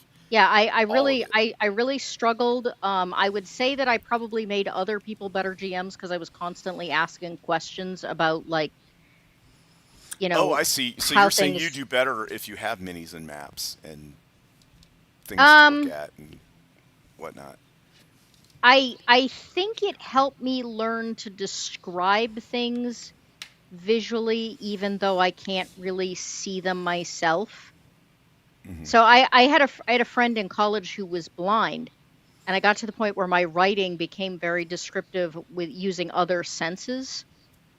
And I think that between that and the fact that I can't visualize internally, I got better at describing things in other ways. Oh, I And get it. I get even it. I get it now. It's like you're blind internally. yeah, Well, exactly. it's That's kind of exactly what it is. so it's like Goat doesn't have the ability to visualize, kind of like how the Narn don't have the genetic ability for their race to produce telepaths, which is why There you he is go. talking to Lita right now. Right now, yeah, exactly. Yep. Way to bring Here. it back. Segue. Excellent, fact, I'd ac- excellent job, Eraser. Excellent Good job. job, Sigil. In Good fact, job. I'd actually argue that Jakar is visualizing a couple things right now. Yes, yes. Now that means that they He- cannot be. Can they not be mentally read then? oh yeah, they can be. Okay. Yeah, Like, Yeah, they Yeah, I can be believe- read, they just can't. Yeah. Right. There's a Um, reason for it. It comes up later. And In the series. the way that he introduces himself here is insane, considering how the scene ends, because Yeah. he's so It's like, like- gentlemanly and chivalrous, and Yeah, he he pulls sits her her hair Would out. you down. like to everything. mate? We need some telepaths in our Yeah, and- culture. Exactly, and he's explaining that they don't have the ability for their race to produce telepaths. So he's like, that's why we need you. We could basically either clone you and then reproduce, via the clone, but that just simply costs It's way too very- much money. It's very inefficient. Yeah. It's inefficient. It costs more. It's not worth it. Direct mating is an option, and It's much more- would yeah, you like it's to much- be conscious or unconscious? Yeah, it was Because like- I it was like- don't know what your pleasure threshold is. Good Lord, So- Jakar. What a So we- change in 40 seconds. So we discover later that Jakar, and this isn't really a spoiler because it's just kind of a little personality quirk. We discover later that Jakar is considered a pervert amongst the Narn because he really likes human women, usually 3 or 4 at a time. Yeah. Amen, brother. Um, Well, also, the thing about the telepathy thing and knowing they could read it, so to speak, is a seed for what we learn about the nature of telepathy in most of the young races down the line. So, Yeah. Yeah, he doesn't. I think it's very shortly after this that he says, no, no, no, like there used to be telepaths. So we can we could breed the telepath gene back in. We just don't have it now. Yeah. and that is a plant, as I said, for future storylines. Yes. Yep. Oh, and look, Yeah, the look, web of Vorlon this shows up whole for thing is so awesome. shows up 4 days early, or 2 days. I can't remember. Yeah, it's 2 days. It's 48 hours early. So, So they don't have like all the like pomp and ceremony stuff all set up. yeah, this whole thing is a mess. Garibaldi goes to Londo while he's, ambassador Gambling. of his race. He's gambling and drinking. He has to beg him to come to this welcoming ceremony.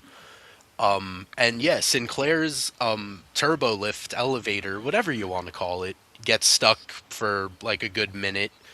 Some of the ambassadors aren't there, and this is a race that is incredibly powerful, incredibly mysterious, incredibly serious, and this welcoming committee is an absolute mess. Well, Did dude showed up anybody 48 realize that hours there, early. Like, what did he expect? did anybody realize that there is actually a pretty major plot hole to this? 'Cause Well, it was- there is, but it gets addressed in later episodes, which is Are you kind of talking what about hooked me on how- this show. Are you talking about how the guy that basically we'll see it later. There's an assassination, right? They Yeah. poison him, but They how open up this the dude shows up 2 days early, and hallway. then this guy knows to be in here in the 2 minutes it takes for this to happen. Yet Like, how no did he- one else is able to get their shit together. Yeah. And yet this guy manages to sabotage an elevator, get his suit on, and get here when nobody else who is So it looks who- like a who- plot hole now. he has even less notice than they do. Right. It looks like a plot hole now, but what I think Eraserhead is getting to is later on, there's like a conspiracy and a whole bunch of other stuff that happens that I know, explains it. but even with that, I still think that's a plot hole because I still think that if the people who run the place had Right. this notice, then a guy who doesn't run the place, doesn't have the access, doesn't have the information, and has less notice to be able to pull off. All they had to do was show up, Okay. and they still couldn't manage So- it. Well, I do think isn't there the possibility that he was helped out by certain people that we learn at the end of the episode? Well, Like maybe you could take that into JMS account. JMS addresses this in a letter, and he says at one point in the letter, I couldn't find a way to put the full explanation in the show. The sect we learn is behind this assassination attempt, right? They're a sect of the Minbari, but they were corrupted by a certain other group who would have be rivals of the Vorlons, let's say, and would therefore have more advanced means to enable all of this to happen. Is that that's the like explanation? somebody on the technical level of the Vorlons that were opposing them would be able to make this happen, is what you're saying. Yes, because there is no young race poison that could possibly harm a Vorlon. Just outright for people who aren't listening. That's not a spoiler. See, that I actually have even more of an issue with because, like, you're telling me that in 5 seasons they couldn't work in even Well, the that's what fact JMS that. said. That's what JMS said. I'm not arguing with you. I'm just saying what you're saying. No. you wanna I'm leave just saying. I think that on his part, that's a little bit of It is a but really face stretched saving. they do deal kind of breaker, but it's not like the show sucks now. Oh no, Yeah, I'm not saying it that does does go. I'm fit just with saying. what they explained later, though, Well, there's a lot in of seasons. there's a lot of stuff in the show that if you like wonder why something happened, there were three novels: the Technomage trilogy, the Psywar trilogy, and the Legacy of Fire, whatever the other one was called. Go into great detail explaining, like the Technomage trilogy explains the Technomages, for example. You know, Right, but and what those are a side back. thing anyway. This is the core. This is the core of the entire first season plot, and it's a pretty big hole. It's a pretty big thing to not at least put a thread in there. Well, I'm I said, just trying to prove that, like, as much as I love this show, that doesn't They mean might it not can't be have. effective. He might not have had a way to do it in this episode, but it is addressed later on why. If that other group that opposes the Vorlons, they I kind don't of explain think it later on. I don't think they ever address that. They're always watching. I don't know. When we get that far, you're gonna have to point it out to me, Yeah, because okay, I specifically looked for that. That'll be next year, but okay. I specifically looked for that, and I was not able to find anything that plugged that hole. So they figure out he's been poisoned. Don't know how. And he's in Well, an I environment. think actually at this point, I don't even think they know that he's been poisoned, or if they do, they can't locate where he was poisoned or what type of poison was used. Because I don't believe it's till a bit later when Lita comes in that she says, poison under the wrist, whatever, Yeah. whatever. Yeah. So right now they're kind of clueless, and they're just scrambling to at least get him into a med bay that is the right environment, because the Vorlons use a completely different environment, which is why Right. Dr. Kyle Which has this does- oxygen mask on. Which does turn out to be total bullshit and an excuse for them to stay in their suits all the time. Yeah. Yeah, but like as far as we know right now, this is super hazardous. I'm guessing Right. Bad guy air. the doctor can't see anything right now except lights in his eyes. Yeah, that isn't a great setup, except for camera. Yeah, right. It's for the camera. So they decide that the Vorlons told him don't mess with his suit. Don't try to do anything. To just let him die. Yeah, they would rather their ambassador die than have them open his suit and operate to save him, because they are that like secretive and mysterious. They don't want anything known about them. So I believe it's what's her name? The Asian character. I really can't remember her name right now. I'm sorry. But like she does kind of like she's disgusted at the fact that this race would rather Takashima. There we go. Thank you. Timu Ivanova. That too. But like she's disgusted at the fact that this race that's apparently so advanced is willing to let like a high-ranking ambassador die just to keep their secrets. Well, funny enough, the Vorlons, again, avoiding spoilers, let's just say Kosh wouldn't necessarily die from dying, and Vorlon immortality is really weird when you read about it.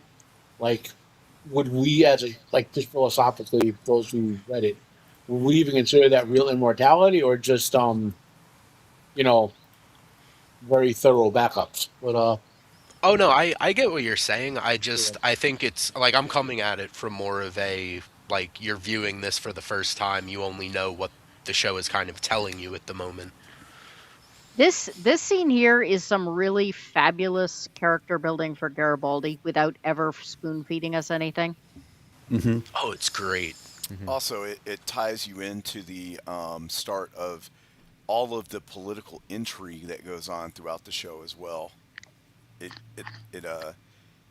introduces, oh look, everything there, there's a chain of command, and right now this guy seems pretty cool and everything, but it really gets crazy later on in the show. Yeah. But yeah, he basically says, is your chief of security handling it? Is that a good idea with his background and his history? And Sinclair says, I trust him. And Garibaldi's sitting right there, and he says, I'm sorry you had to hear that. And Garibaldi's like, old news. Yeah, it's And they because tell us specifically that like he basically can't keep a job. He gets bounced around from station to station, right. never really settling down. And like they're viewing that as he's incompetent. But but we learn more about his backstory later. It's really amazing, though, because if this were written today, there would immediately be this exposition of, well, nobody trusts me because of my drinking, Jeff. Like It- you there'd be I this did- like there would be this spoon feeding of information back and forth that they already know, and there's no reason for them to be talking about. As you know, Jeff, I'm an Yeah. alcoholic. Yeah, Yeah, right. yeah, exactly. But what I did like is I got the impression that Garibaldi, that this was like his last chance almost, and that he knew it, but he was accepting of it. You know what I mean? Like he wasn't going to be the victim and whine about it. Yep.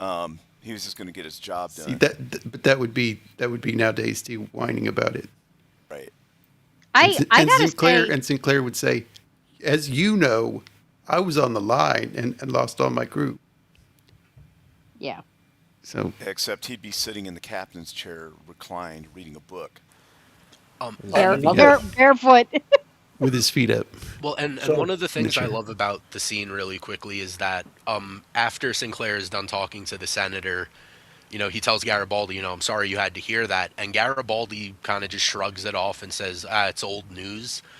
But you can tell by, like, he kind of lowers his eyes and you could tell that there's a bit of anger on his face. Like, he's brushing it off, but it still pisses him off that, like, that is kind of his reputation. Like, you could tell it bothers him. It's He's curious just though. stoic about it. You can't tell whether or not he's angry at himself or if he's angry at other people, Yeah. because One there's of the, always there's always a certain amount of both with him. Yeah. But yeah, the dialogue. If I had to point to one thing in this entire series, it's that the dialogue is just amazing. I mean, there are all these little like visual touches around the station that like make it feel more like a place people really live. But the fact that people talk to each other like actual people and not like actors reciting lines Yeah. to feed us information is just wonderful. Of course, the sheets are pink. Pink frictionless sheets.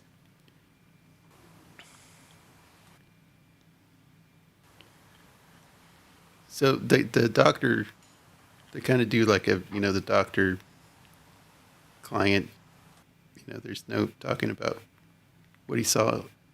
Yeah, and they shut all the cameras off. Shut all the cameras off, so there's no record of it. And in his case, it does absolutely nothing.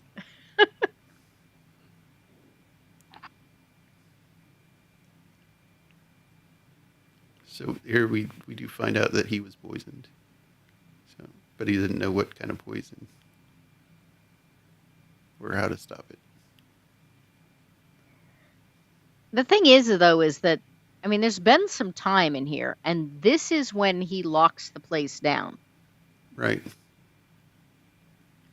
I get that you have to wait until you have confirmation of poison, but why wouldn't you at least say, we're putting a temporary hold, nobody's, like, coming or going until we know what happened? Because, I mean, if I were the assassin, I would just be like, I'm out! I got 2 hours before they lock the place down. Yeah. While the captain's, getting his groove on. Yeah. I love this part. Jakar's thinks he knows everything, and I don't know. I thought this change was a much bigger deal. I think this may actually be where I really wish they hadn't changed her so much, because she honestly becomes kind of an emotional, weepy-esque person. Hey, Adam. Like, I like this badass, you know, I will be kind to you until you give me shit, and then I will absolutely crush your lungs. She was pretty badass after, though. Still, I can remember a scene where she's like jumps in one of the big Minbari ships, and she tells the people, "If you've ever fought us, be somewhere else now." Well, I mean, she has badass moments, but even that is very emotionally based. Well, Like, I you're think threatening my man. Piss off. well, I would say that her entire character, like through the entire series, is emotionally based, and it's just a matter of what emotions, where they lead, and the consequences of those. Because, certain emotions, or how she feels about certain characters, leads her to do incredible things. But we also see, heightened, really negative emotions that lead to absolute horrible things. Like, her one constant is that she is incredibly emotionally driven, and because of that, there is kind of, she's a bit unpredictable. But she, like, especially after she, does her chrysalis thing, she's very weepy a lot. And I vastly prefer this I will crush your lungs into jelly.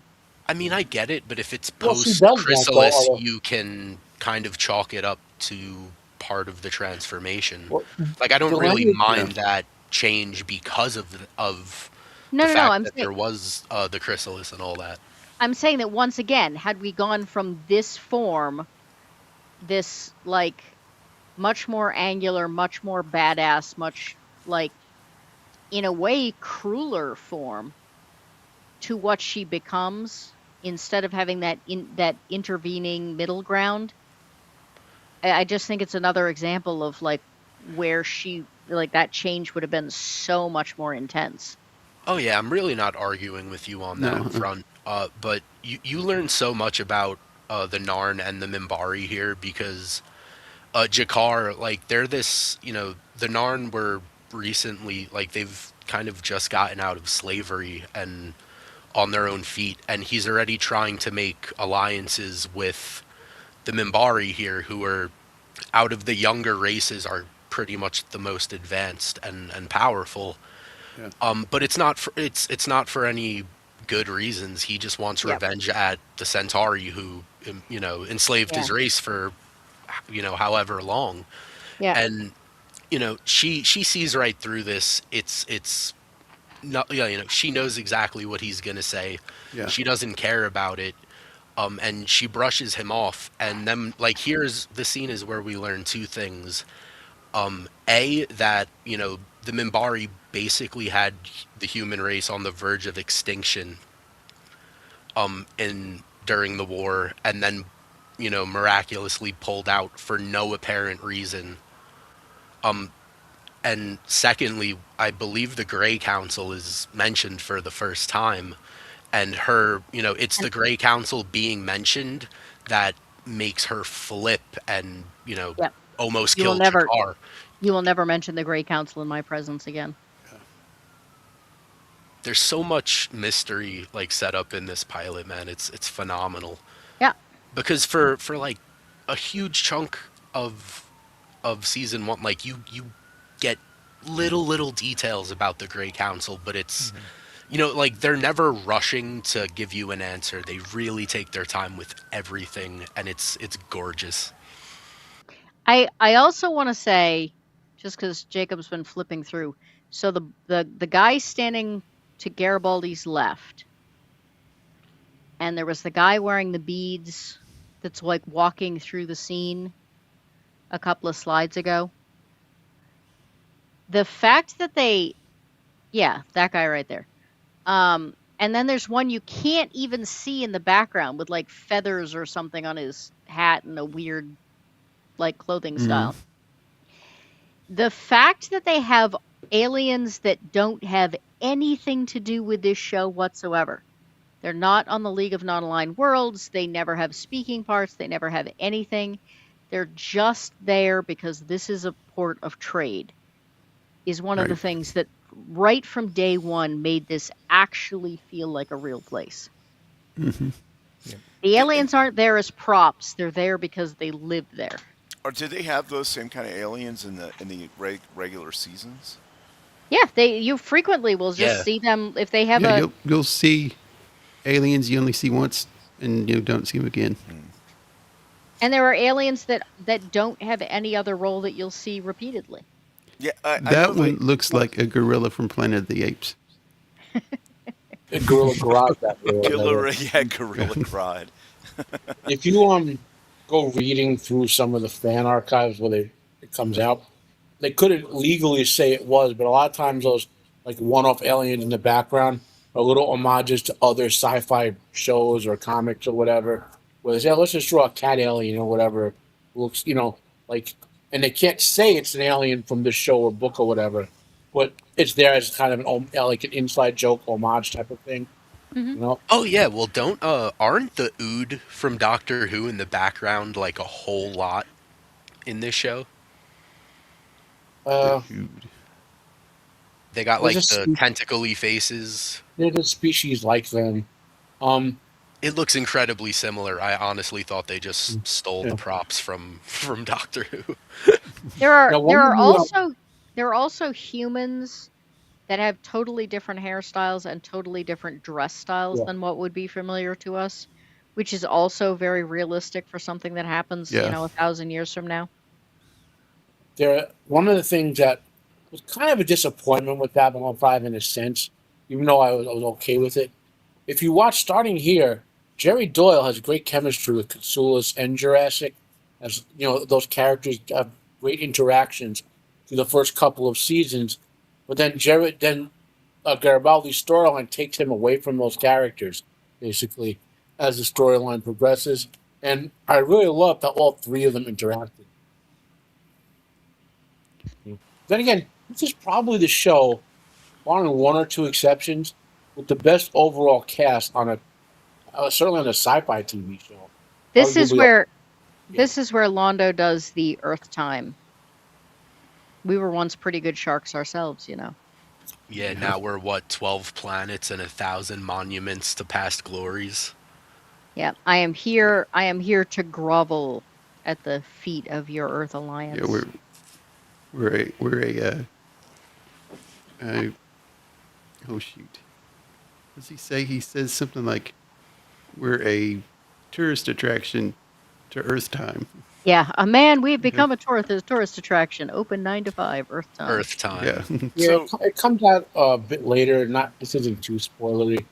That as the Centauri were declining, the Earth Alliance was rising, and just as the two governments encountered each other, the Centauri were trying to sort of latch on to humanity, the Earth Alliance's rise, so to speak.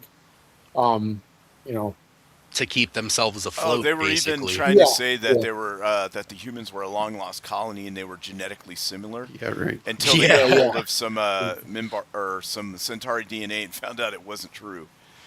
Yeah, And Londo so was the like, it was a Ameri- or- clerical error.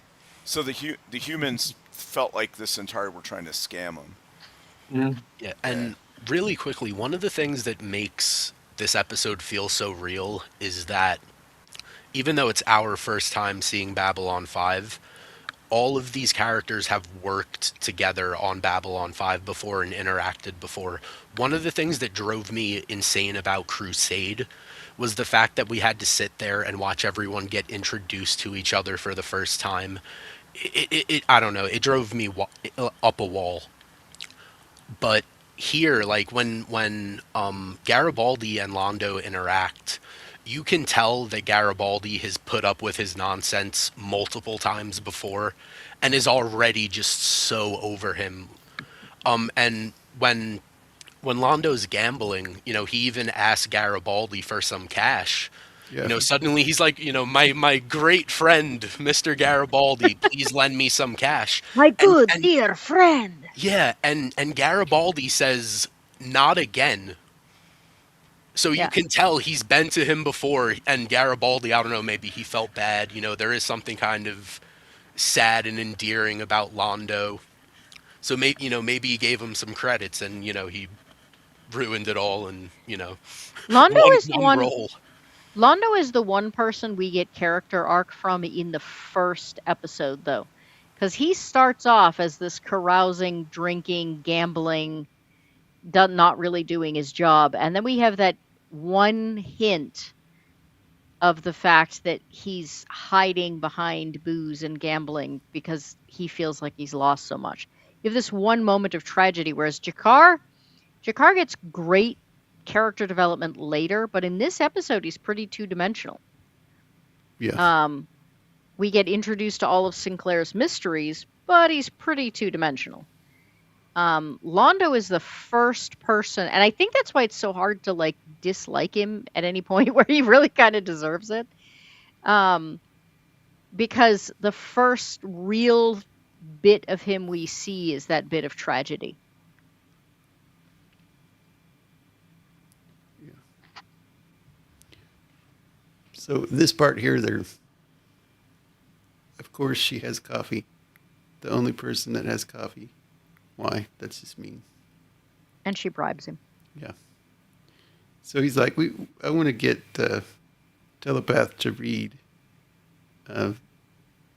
Kosh. She's like, that'll never happen. Why does he need her for this? I never quite figured that out. I don't know. I think they're just talking about it. Or like he's running If it I'm by going to her ruin first. if I'm going to ruin my career, I'm taking someone down with me. Yeah. I mean, That's why once she ended again, up though, on the like rim. it is a bit strange, but it does kind of make you assume that once again these are people that have worked together for at least a little while and know each other. Like, we don't know how close they are, but if he's coming to her with all this, like you assume that they've been working together for a while. And I do appreciate that. I just really don't like the scene because Tamlin to me to really can act, Yeah. at least Yeah. here. Dr. Kyle is great though, man. Yeah, he is. What about her? Did I y'all wish he'd been like able her? to stick around more. Lita, I thought she was all right. Yeah. Yeah, I like her, especially in the later season 2 and on. Yeah. She just starts showing up. Because in the regular season 1, wasn't she? There was something with her. Oh, she tried to be like a news reporter or something because she was her boyfriend was like her husband was like the executive at Fox or something.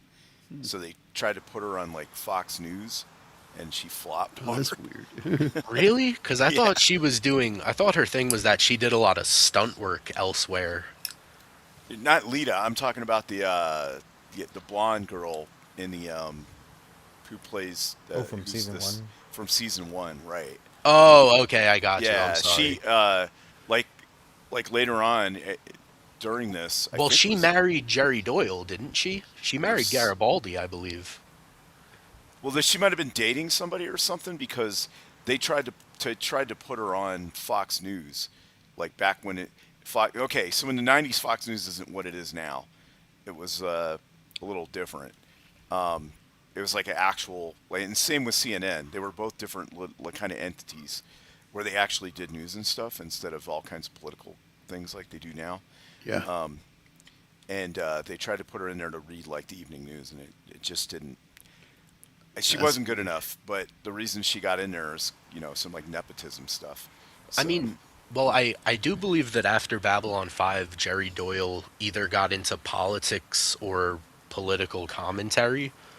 So if they were married, like maybe it is the yeah, same. it was something like that. It was something like that. Yeah, I mean, I don't really care for any of that. And Babylon 5 has whatever. roller coasters. Hell yeah, dude. The best in the sector.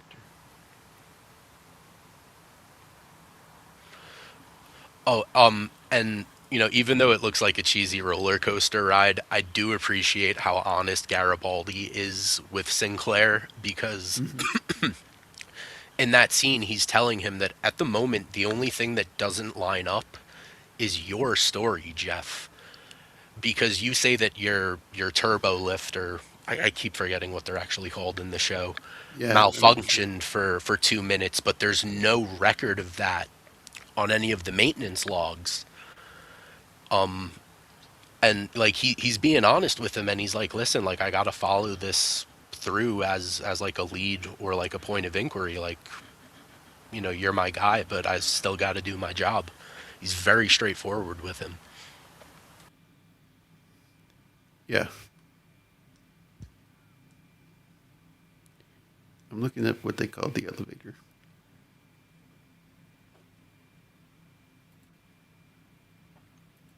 Transport tubes. Gotcha. Okay, thank you. Yep. So she's gonna have a feel around. That sounded bad. Hey, okay.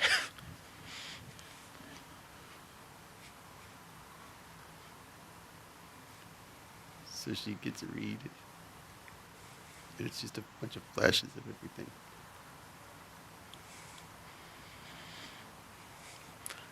That smile is just so sinister.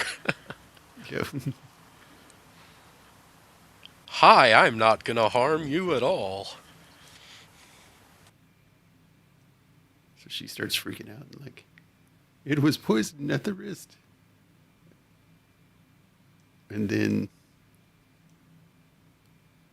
Sinclair comes in and it was him.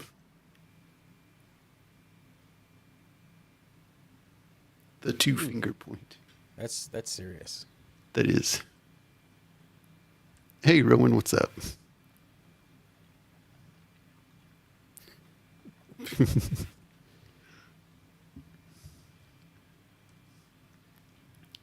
So this is weird. He's like, it was him, but they don't like restrict him to quarters or, put him in a holding cell or anything. Well, his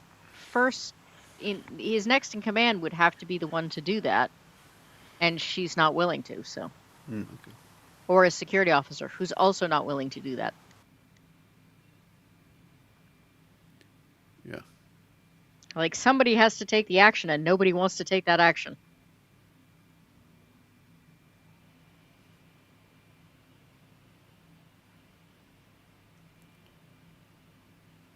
What happens here? I don't remember this. So they sent the repair bot out because one of the feet punctured the Right. the hull, and it was having a minor leak. So it was like a 1 psi difference, but it was enough to alert them. So they sent a little repair Eventually. drone to They sent a little repair drone out, and that thing had a little gun on it, the little beetle pod, and it blew the drone up. So then they're like, oh, the drone didn't respond, so now we're going to send an actual crewed ship out. Yeah, see, that's the drone that got destroyed. Okay. So now they're on the clock, whoever the bad guys are, that pod thing attached is. Yeah, woo, look how bad that looks. Like, Yeah, I don't know if his eyes are that sunken in. That's what I'm saying. I think In the that it second, looked yeah. bad, and they were trying to cover it with dark. What was Scenes. what was that '90s kid show, like Dinosaurs or something? Oh, Yeah, yeah. I mean, when I say it looks bad, compared to what the regular season looks like. Yeah. I mean, it'd be fine if they didn't change it. I think he could have, like, all of these prosthetics could have stayed, and it would have been okay. So they do take him off the council, apparently. Yeah, and they're having a trial for him here. Well, it's like a grand jury trial, kind of. Do we have enough evidence to actually put him to trial? Yeah. Because he never gets to defend himself, which is much more like a grand jury than a. Yeah, this is just are we going to actually wind up charging him with anything, or turn him over to anybody, or what are we going to do? They're not determining guilt here. And also, at play here is two things. Sinclair has his own mysterious background where he's not quite trusted by his own government. And the Vorlons, are known to just obliterate people. There's no contesting their power from anyone. So those two things are at play with all this sort of situation going on. Doesn't matter whether or not we can prove you're guilty or not. If the Vorlons decide you're Yeah, guilty, right. they will kick your ass. Yeah, and once Along with everyone else on that entire station. It's been a few years since I watched this. Did they mention Sinclair's secret in this? No, I think Sinclair talks Well, about I it mean- with his girlfriend. Well, do when it- I say well, secret, they I do mean at the very end. that he was captured and has Yeah. the memory block. That's all I'm saying. no, he just knows that he has a missing time frame. He doesn't know anything. He just woke up in his ship with 24 hours gone or whatever the time was. Yeah. So he blacks And the out, war was over. and the war He was is over. also And that's why he's when he also looks, the only looks at his human the medal. Minbari took alive, basically. Right? Yeah, they don't mention that in this episode, though. Because what triggers the conversation is he has a medal that says he was on the line, and nobody knew he had it. Like, Yeah. I think his girlfriend finds it or somebody. Yeah, Yeah. he throws it at the wall, and she's Right. like, You were on the line, and then he talks about that, and that goes into the whole thing where, we were losing, and all my squad was dead except for me, and then I just remember like I tried to ram them with my ship, and then I blacked out, and then I woke up in my ship, and that there's a time period I don't know what happened, and when he woke up, they had already surrendered. The Minbari had already surrendered, so that's that. So that is what he divulges in this episode. So you don't know anything about him, like what happened yet. And later on, there's something that is said to him that kind of, is profound and is a big important part. Oh yeah, and this guy's in the fish tank, I think, right? Yeah. Yeah. Yeah. So there's all kinds of dead people running around, but they've seen that.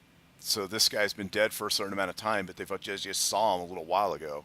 But the doctor's like, oh, he's been dead at least like 2 days or whatever. Yeah. So back to when he got that door was shut and the guy got shot. yep. Yep. He's been dead for a while, but he's been moving around. But he's been moving around on the station. So you're like, what's going on here? I mean, I wish we had not seen that guy moving around. I kind of wish they'd cut those scenes so that we could be discovering the information along with, because we already know stuff Garibaldi's finding out. Yeah. And I think it would have been a lot more Well, fun. I if- think if you're very attentive, you understand it. I mean, when you keep zooming in on a guy in a funny jacket who's acting Yeah. weird, Yeah. I mean, we knew something was going to happen before the assassination ever even took place. That's the other Yeah. thing So- I like about this show and shows of this era was that they trusted in the audience's ability to figure things out on their own. Yeah. For the most part. Yep. But Wait, Now- you don't like the ham-fisted nature of other TV shows? now everything in the show is the equivalent of yellow paint in a video game to show you where to go. Yeah. And like some monologue in your ear saying, oh, hey, maybe we should go check over here. An Yeah, we should exclamation check point the- pops over some character's head. Yeah. To So- be fair, I'm good with television shows, but I really need the yellow The paint. council has voted. Jakar's people have voted that he should be taken by the Vorlons. Who else? So the Minbari The abstain. Centauri have voted for it, and the Minbari have since Abstain, and the humans say abstained. no. So Yeah. that means that there's a I can't remember what it was. There's got to be a tiebreaker, right? Well, no. So Jakar says that he took the liberty of calling contacting the Vorlon And they homeworld, said, and they voted, and he got their vote.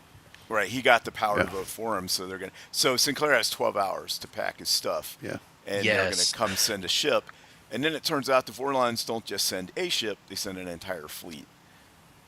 Yeah, so Yeah. naturally Sinclair's Yeah. girlfriend goes to Delenn and Yeah, bugs out at her for not, for only abstaining. She feels like it's a betrayal, and Well, yeah, go ahead. at play obviously is the fact that she knows who Sinclair is. Plus, it's kind of mentioned in passing, and this slight spoiler: the Vorlons hadn't contacted the Minbari for a couple of years. I think it was because they had to let certain events play out with the destruction of the Babylon stations and the disappearance of Babylon 4 and all that, for reasons. But so Delenn has no guidance from spoilers. The Minbari are a, puppet race is the wrong word. They're like the primary servitor in a sense. And had not been contacted. So she's kind of like, what do I do? What do I do? What do I do? And obviously the Vorlons know what's really going on with things we can't talk about with the nature of Sinclair and all that. So what it's when you go back and watch this episode, in light of having seen the whole series and read the novels and all that, a lot more is going on than you think when you first watch it. One of you said, like, when you watch it, there's so many little details or whatever. There's just so much more when you know the backstory and what's really going on. And you go back and watch this and say, oh, wow, that. And, that sort of thing. Actually, Jacob, can you go back to the scene with Londo and Garibaldi real quick? Because it's a huge scene for Londo's character, because he goes to Garibaldi and apologizes and says that he feels bad about the situation and what's going on with Sinclair, because he does truly recognize that Sinclair is a good man. But he explains that Jakar is basically blackmailing Londo with knowledge and proof that his, I believe, grandfather committed certain atrocities that him, his family, and his house don't want getting out. So he was basically forced to vote in favor of the Vorlons taking Sinclair. And, like I said, he really does kind of feel bad about it. But then Garibaldi asks, would you have voted any different anyway? And Londo's completely honest with him. No. Yeah, he says, this is my weakness. And Garibaldi thanks him for being honest. Mr. Garibaldi.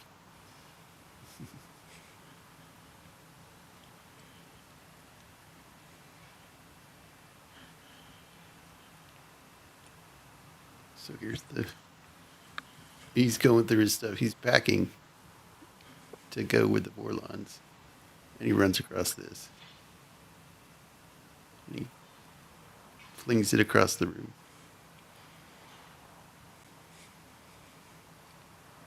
Ball one. Outside. I believe that's the scene you just mentioned earlier. Yeah. Yeah. She's like, she had no clue. Yeah, he really kept it to himself. And, you could tell he's still really affected by it. One of the things that I think is really important, though, is that not only does he have survivor's guilt, but he's almost in a situation that, like, Frodo is in at the end of The Lord of the Rings, because Frodo failed, but everyone, sings his praises. He acknowledges that, like, the Minbari were butchering us. We didn't win. They simply surrendered, and, labeling us as heroes just isn't true. They didn't surrender because we held the line and, Right. we put up a good fight. They just stopped for unknown reasons. I think he says here, like, we're surrounded by stars, and every star was a friendly ship blowing up. So we were Earth was about to fall. And I think I mentioned this during the Crusade streams, but the way that the light from that like space globe shines onto his face, it almost makes it seem like he's telling a ghost story. Yeah. Like it's such a small little thing, but it's so effective, and it's just a tiny little lighting thing. It's nothing crazy. They're working within their budget, but it works. Right, Yeah, it right. does. It's a little bit like on par with the Indianapolis scene in Jaws. Slightly, has that same kind of tone and Yeah, that low lit, yeah. lit from below. Yep.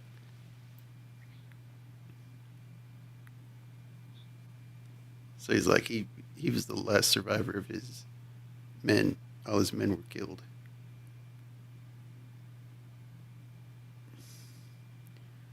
And he was going to kamikaze his ship into one of the Minbari ships. Yeah, dude. Michael O'Hare really does have a really strong voice. Had, I guess, unfortunately.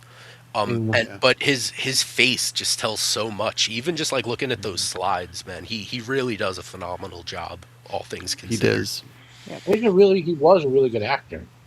Yeah, but you say that, but and as season one goes on, you start to notice that there's less expressiveness Yeah, later into the you're season. right. And that's always something that stuck out. The first time I watched it, I was like, "Man, what is going on?" Like, there's definitely a drop in his performance. And when I saw that he was replaced, going spoilers, I guess, into season two, I had to look up what happened, and I was just shocked. I was like, "Oh, that makes sense." Yeah, it's strange. You guys were asking about like the first time we'd ever even like heard of Babylon 5. I'm younger than you all, so the first time I had ever even heard of Babylon 5, I believe was in 2012 when Michael O'Hare died, because I remember, I don't know if my dad was watching the news or reading the paper, and it came up, and he was like, "Oh wow, Michael O'Hare died," and I was young. I was like, "Am I supposed to know who that is?" And he was like, "Oh, he was the lead He was in inside. Babylon 5." He was like, "Oh, he was the lead in Babylon 5," and I was like, "I don't know what that is. Cool, it's another sci-fi show for the list," but like I said, I was young at this point. I was still trying to get through all of Star Trek and Stargate. So I don't think I checked out Babylon 5 till a couple years later, maybe like 2016. But it is kind of sad that, like the first time I had ever heard of the show was, the announcement of his passing. And then a couple months later is when JMS announced what he had gone through. Yeah. Well, I would like to say my first experience of this show was at a friend's house, and his dad was watching it. And what I remember from this, it's weird. The dad liked to dip his cookies in warm water. What? And he liked Babylon 5. That's what I remember. I mean, listen, no one's perfect, but that's like serial killer behavior. Yeah. Come on now, dude. Like, I will give you the money to buy you a gallon of milk. It's like, if you need it that bad. It, like it some was actually to Depression era. make the cookies like cookie dough. Just get cookie dough and eat cookie dough. That's normaler than dipping your cookie in warm water. Yeah. Man. But yeah, that's I remember seeing it on their TV and thinking that's really cool because it was a battle, one of the battle episodes. So saw a lot of ships and stuff. That was cool. Nice. Yeah. Anyway, but she convinces him to. Why are you just letting this happen? You need to fight and stand here, which is what he was doing on the line. That's all that they could do was stand and face it. So she convinces him to start to stand and face it and fight it. Yeah, she's kind of like, how can you have been on the line and like be pussing out now? Yeah, right.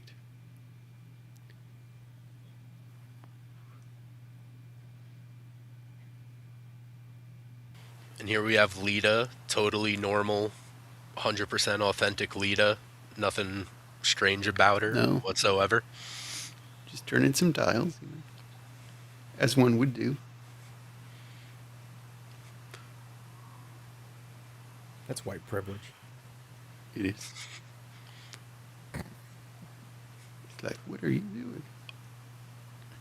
All right, dude. I really do love the actor playing Dr. Kyle, but this scene here where he's getting beat up and thrown around, it's so cheesy. Like it actually looks like something out of, like the original Star Trek. Yeah, it does. It is a bit like it's not the best shot. It's not well choreographed. He's just kind of What, jumping into shelves. I mean, was to the be Star fair, Trek he sound? was quite You know, old at this point and not well. So yeah. Yeah, that's fair. Yeah, but they're using an obvious stunt double. His hair's not even cut to the same length as the Doctor. And the over, like that's him Even there. as a Star Trek combat pose there, you know. Yeah, right there. Like short hair and then longer. Yeah, right. It's like a little thicker. And that's like the What was same that, facial like- expression Shatner had when he was being Spock with the pipe, you know. Was that some kind of surgical laser or something? Yeah, uh-huh. Okay. Like maybe to use to dissect a corpse. Yeah. So that was not Lita. That was a guy with some kind of, Well, they call it a HoloNet, I yeah. think, and it looked like a little pen kind of deal. A change net or changeling net. yeah. Changing net? Yeah. Is that what it was? Okay. But it's supposed to use hologram technology, is what they said, and that you're only supposed to use it for a short amount of time because it has a way of affecting your sanity, like making you crazy and stuff. And they said this person's been using it nonstop for a couple of days, so something's not. Yeah. I can't lie. This part is a bit cheesy, but I do love it where, fake Lita almost shoots the real Lita. Yeah. And Dr. Kyle just hisses at her. snaps. He's like, "Is someone gonna tell me what the hell is going on around here?" And like, it's goofy and it's a bit over exaggerated, but I don't know. There's something like sweet and endearing about it. I don't know. Like it's bad humor, but it gets a pass.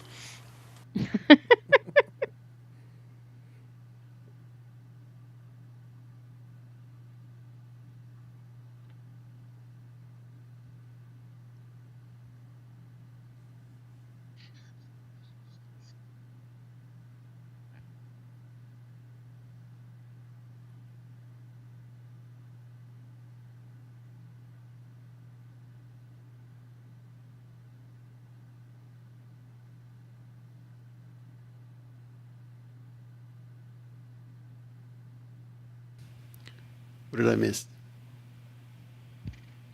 I don't know. I was trying to figure out if I had lost sound because everything. Yeah, got really quiet all I of a sudden. thought. I think everybody just thought somebody else was going to say I something. think we saw Lita's face in all frozen Yeah, horror. yeah, I think we were just waiting for other people to make a comment. Yeah, so now here's the ship, the repair ship they sent out. And basically, I guess they off-screen destroyed it and then pulled it into a bay. Yeah, Yeah, something like there we that. go. But does it show him? If I can catch the guy controlling the control room. So they find a ship and And it only has messed enough up. room for one person, but it's short range, so they were like, it had to come off of another ship. It's not like it jumped in, and if it was off of if the guy had infiltrated off of a ship, there should be a ship flying around. Oh yeah, right. Here's all the people that it has taking the emulated. form of, yeah. Yeah.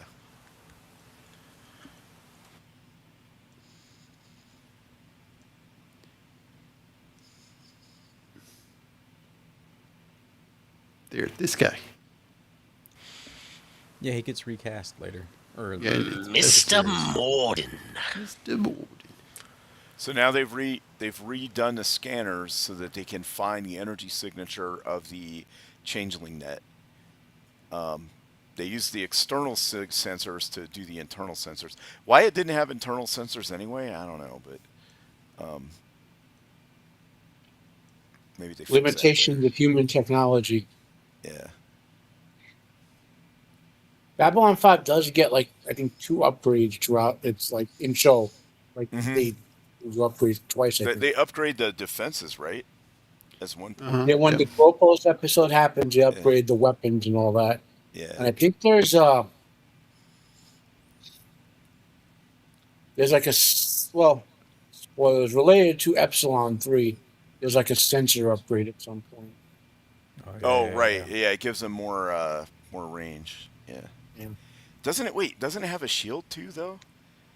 No, No, The it never only- gets it never gets a the shield. only young race with any shielding technology like substance are the Minbari. Right. Okay. Yeah. I thought maybe it came off the planet. I think they make a comment later about the fact that the Vorlon bio technology can kind of absorb energy shot at Yeah, it. but- it's Mhm, self-repairing, I thought. It does. Yeah. The Vorlons do have shields. It's like the same. Well, actually, the way Superman's powers work post-crisis, like we have a bioelectric field that our normal human body generates. So Superman has like a super bioelectric field. Mm. The Vorlon ships, being organic, have the same sort of thing or everything. Okay. You know, I swear one time I got high enough I could feel that electric field. Just the Well, just you the can one time, cause though. it to react. It's just very difficult. See these are the guns I was talking about that they got. Yeah, they're- I like the way that they sound, and I guess they look all right. They look like they remind me of a vacuum cleaner, Yeah. industrial vacuum cleaner or something. And their riot suits look much better. Yeah, once they the series is up. Yeah, these don't look like they would do it, and plus they're not wearing helmets or nothing. So, What would helmets even matter against guns? Yeah, right. So they also have like a little flying camera that's with them, so I they like can get those. proof. Yeah. That they use drone, those if you throughout will. the show, if I remember right. Yeah, they do. Mm-hmm. Garibaldi gets hit in the vest. The vest saved them. Vest thing. Somehow. Or they could afford all the mob of security extras they had in the Yeah. show. He gets shot so often. He does. And then Poor out of guy. nowhere, Delin comes in there as like powerhouse and picking up. That was one of my. I was like, Like, how did what? she know any of this was happening? Yeah, I don't know. I mean, Well, I want to she- know how she's- I want to know how the actress managed that anyway. Yeah, Oh yeah, I was like, that's got to be a double, right? Because if Oh, you yeah, see her okay. like later on, she is not very big. I know the Well, Minbari no, are stronger. Than Yeah, humans, but still. they're a bit stronger, and I think this is I'm just talking probably- about the actor themselves. Oh yeah, Not like- absolutely. not I like- highly doubt she Mira bulked up. Furlong World-wise. just She fireman bulked up carried. like Master Roshi, you know. Yeah. Oh man. Because I get that the Minbari are she could as Delin she could do it, but as whatever her name is, I was Miraphone. I was like I don't know if she could lift Sinclair up like that or Garibaldi, right? No. Yeah, So here's their Miracle defense. dainty. yeah.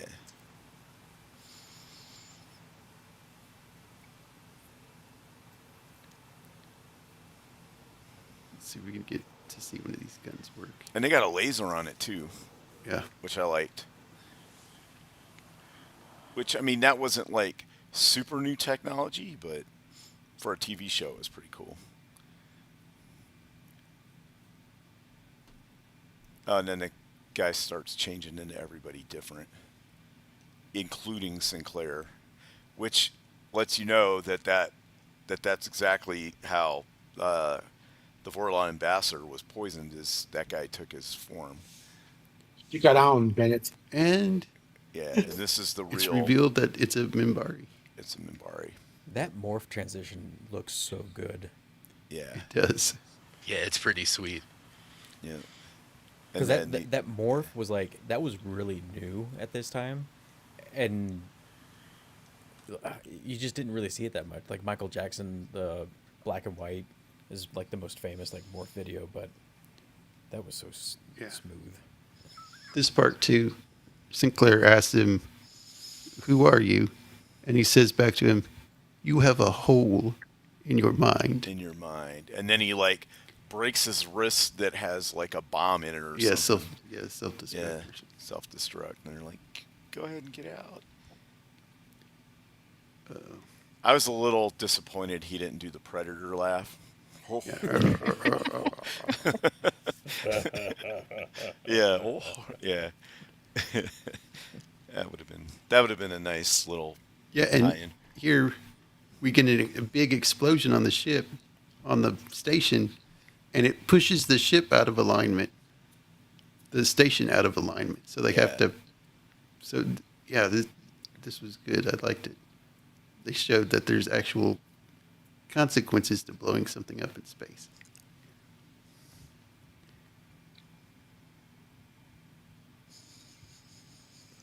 Right. Now they have to, because if they don't get it back under control, I guess with the way it's spinning, they have to actually fire retro rockets to adjust its spin rate.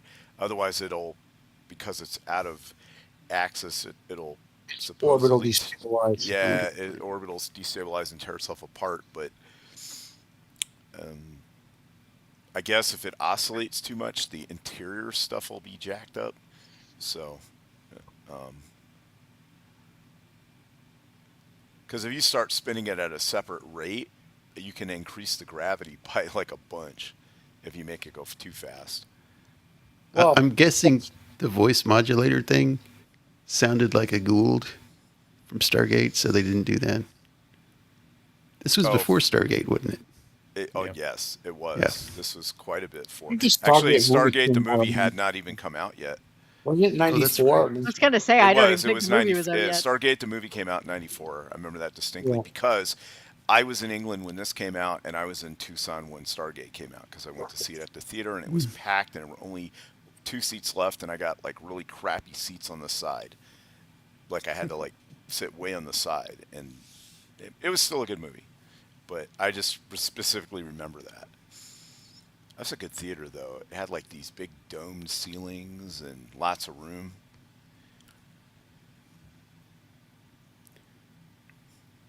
So that assassin guy was part of the From the Mimbari warrior cast. Warrior cast, right? So they have what, 3 casts? Yeah, the spiritual warrior and Priest, warrior, and worker. Yeah, the Worker. But warrior they cast, they right. also have like each cast has different sects too, because Right. Right. Yeah, they have Yes. two. Right. Well, So- yeah. Oh, go ahead. The guy who did the assassination attempt, he's from something called like the Windrunner clan or something like that, from the warrior cast. They come up in a future episode that I won't spoil. But I don't know if it's more than an oblique reference in the episode. But that's the clan that, and this is not in any episode, they were co-opted or corrupted by the servants of the shadows, and that's where the tech comes that allowed them to harm Igolan. right. Hmm. She's like, we have a lot of information on them, but it's classified. Here's the file. Oh, thank you.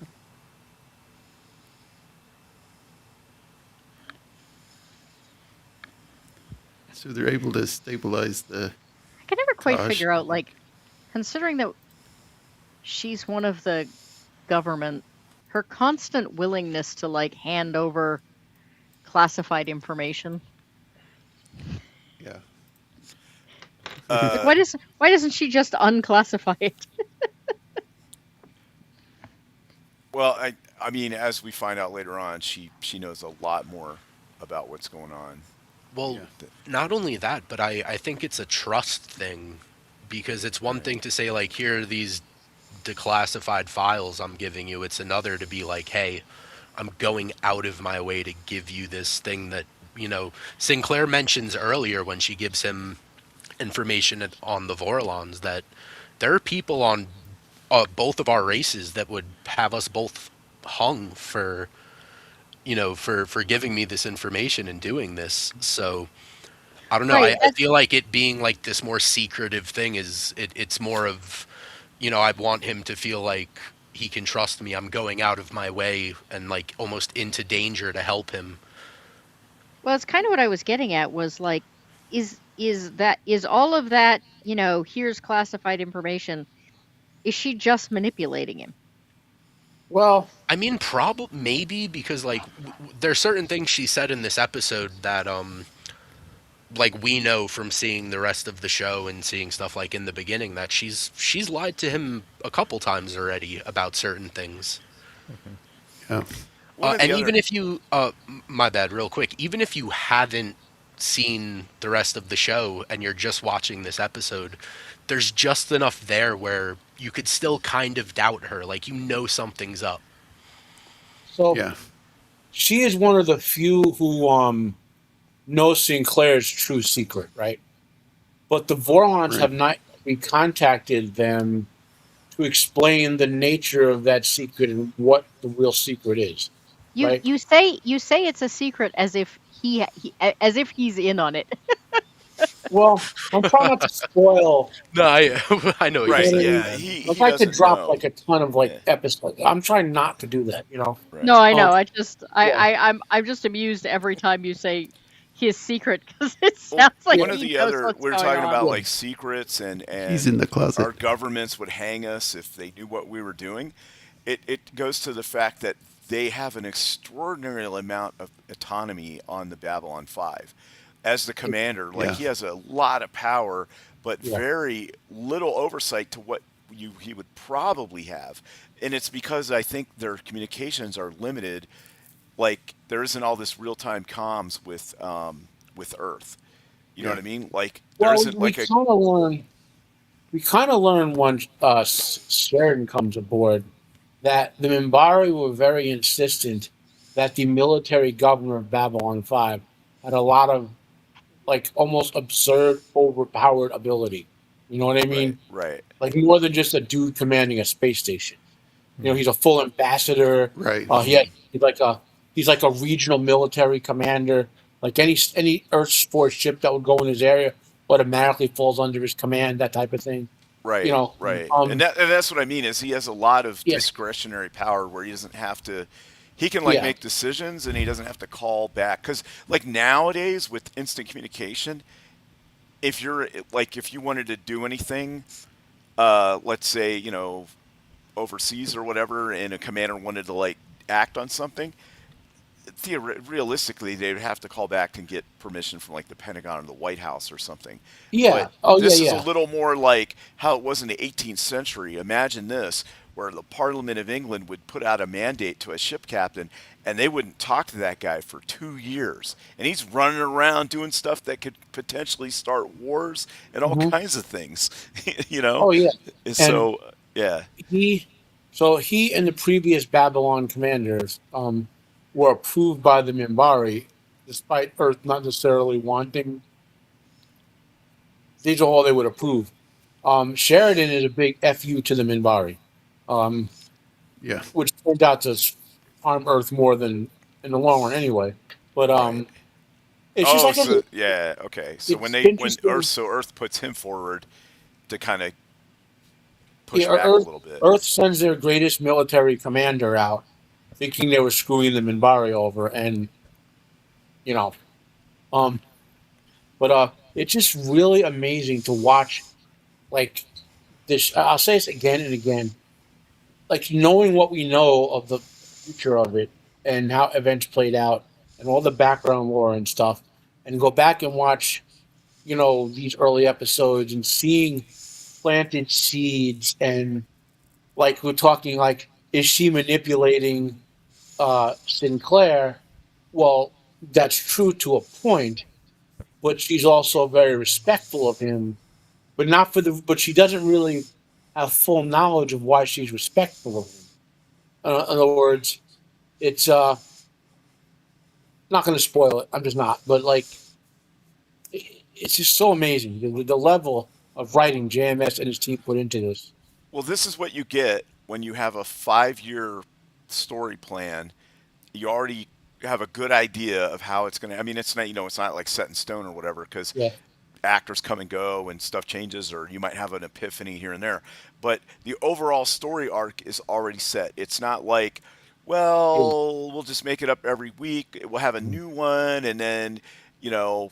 Like the Mandalorian. Oh, I've got a jetpack and I got to go save a kid from some turkey chicken dragon Yeah. things, and my jetpack doesn't have enough fuel. And then by the final episode, you're like, I got a jetpack. It's going to go into space.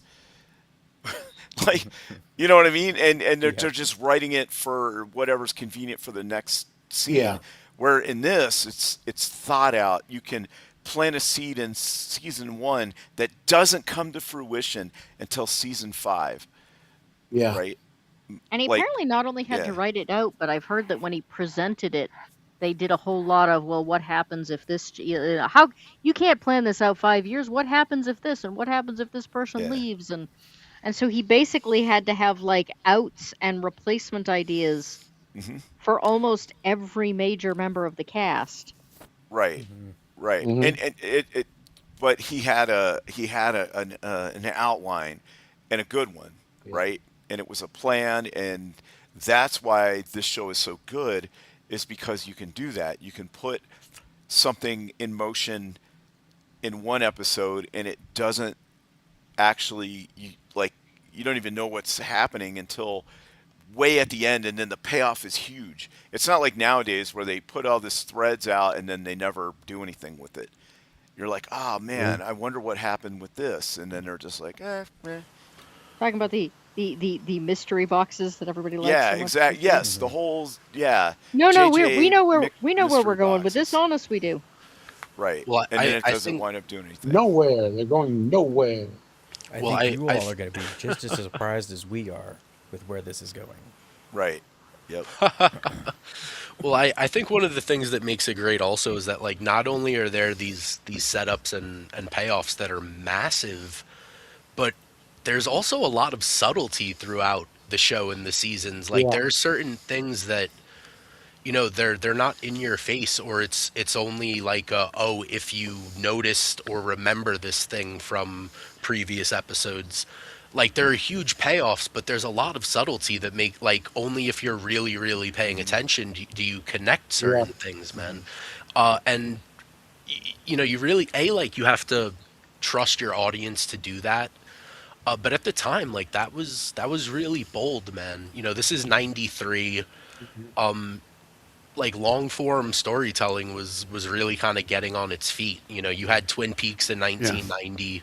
You had this in 93. You have Deep Space. Like this was really where all of that stuff started. Yeah. Yeah. And also, I know Matt was on the message boards knee deep in it back in 93, 94. But for most people, the only way you talked about this show was coworkers at work or something, maybe, right? It wasn't like now where if this show had come out now, all of the speculation that would be like on X and YouTube. Well, yeah, that's the thing. That's all like in easily accessible stuff now. Back in the day, before this show came out, those of us on like Usenet or reading Fangoria or Starlog, yeah. or like we were knowing about the show coming out and the development work and all that. But mainstream fans were like, "Oh my God, there's a Star Trek spinoff, Speed Stage 9." That's about as far as they got. And Yeah. this explodes onto the scene, and then everyone's like, "Oh my God, I got to dive into this." Then JMS put out the 9 novels that were canon, and then he invented. So since we're near the end of this anyway, so Babylon 5 canon, for those who want the full experience, aside from Babylon 5 and Crusade, excuse me there, you can Google this for the JMS Internet Archive, where all of his posts and stuff are. The game a tabletop war game called B5 Wars that JMS had commissioned, and the special effects people and practical effects people and writers worked on that game to construct the show's Bible, basically, how space combat worked and all sorts of stuff. And that B5 Wars and the 9 novels, essentially, give you the sort of full depth of Babylon 5. And, I'm a guest on this show, so I might not be back regularly, obviously, but those are the resources: JMS Instant Archive, B5 Wars, and those 9 novels. That if you really want to dive deep beyond just the show, that's the lore to dive into to get the full nuance of Right. everything. What was going on Okay. here? Why is this, and that? And it's just there's amazing depth to Babylon 5. Amazing depth to it. And no other studio got a hold of the rights and decanonized anything or anything like that. Well, and this is again JMS is those of us who lived it, experienced it. The deal he signed with Warner gave Warner exclusive rights for all television and movie live action, but they were not allowed to create their own original stuff without JMS. But only they could air it, right? Right. So, Okay. and then once they fracked with Crusade, sorry, Jacob, JMS blew a gasket, and like a 25-year I want to see Warner burn in hell type of thing, he's not as bad about it, but if you would go to a convention, say in the 90s, early 2000s, okay, hey, Mr. Straczynski, is there any possibility of working with Warner on a Babylon 5 sequel? You would see him boil, like his skin would swell. He'd go, "There's Warner," like he'd hulk out, before he would answer, he hated them for a long time. Um, Now I don't know if that's broken. If there's any detente or peace. They had that really bad animated thing a couple years ago, and like I said, we've had virtually no new Babylon 5 for decades because of that. But in the modern era, I don't know that I'd want new Babylon 5. So Yeah, Uh, that's Yeah, true. same. Yeah, yeah. That's what I mean. The show's complete. It He does a said full lightning in a run. bottle. It doesn't. It It's doesn't true. end like all of a sudden they were like, oh yeah, it's canceled. You get one season. You get one episode to yes. wrap it all up. You Yeah. know, none of that kind of stuff. Mild Well, spoilers. The final episode of Babylon 5 is one of the 5 greatest TV show final episodes of any TV show ever. oh, I love it. It's phenomenal. But Yeah. like one of the main issues I think with trying to bring back B5 today, besides JMS just not kind of being the writer he used to be, is that like a lot of people kind of like complain about politics being in certain shows nowadays for obvious reasons, and I don't want to get into that, but like for me B5 is an example of incorporating politics and media into your story and having it be a huge part of it, but doing it well. Hmm. I don't Hmm. trust I don't trust JMS at the moment just because the last thing he did was that animated series which really movie which really disappointed me. But Yeah. I also don't think any of the political aspect would be handled as well today. No, it Uh, wouldn't. No. No. I want And to he say is a the last lefty, if you show that didn't I know. saw that. and it really is like a huge it's a huge part of this show. Like you can't deny a lot of the show's politics and where he was going and coming from and taking inspiration from. I feel like it would not work today. It would be too heavy handed, or I don't know. Just don't do it, man. I have to be honest, I think it was pretty heavy-handed then. Oh, it was. That I think the difference is that The people hadn't had stuff crammed down their throats quite so much, and they weren't Well, so hypersensitive The to other it. thing thing is, is, if I felt like he was telling a story and he wasn't trying to change anybody or to educate or activate or whatever. You know what I mean? He he was was just telling a trying to story. show kind of like the Right. rise and fall of certain Yeah. things and how certain yeah. things come about. He wasn't Uh, trying to reflect modern day, whatever was going on. if it Oh, paralleled it, I think if it I think he was. I think really, he was. I honestly think he I was. think But if the it thing is that paralleled it's it, it was fine. executed But well and it's yes, incorporated well. Because like Goat said, some of it is pretty heavy-handed. There's nothing subtle about like the Earth Force woman with blonde hair and blue eyes talking about superiority of certain things.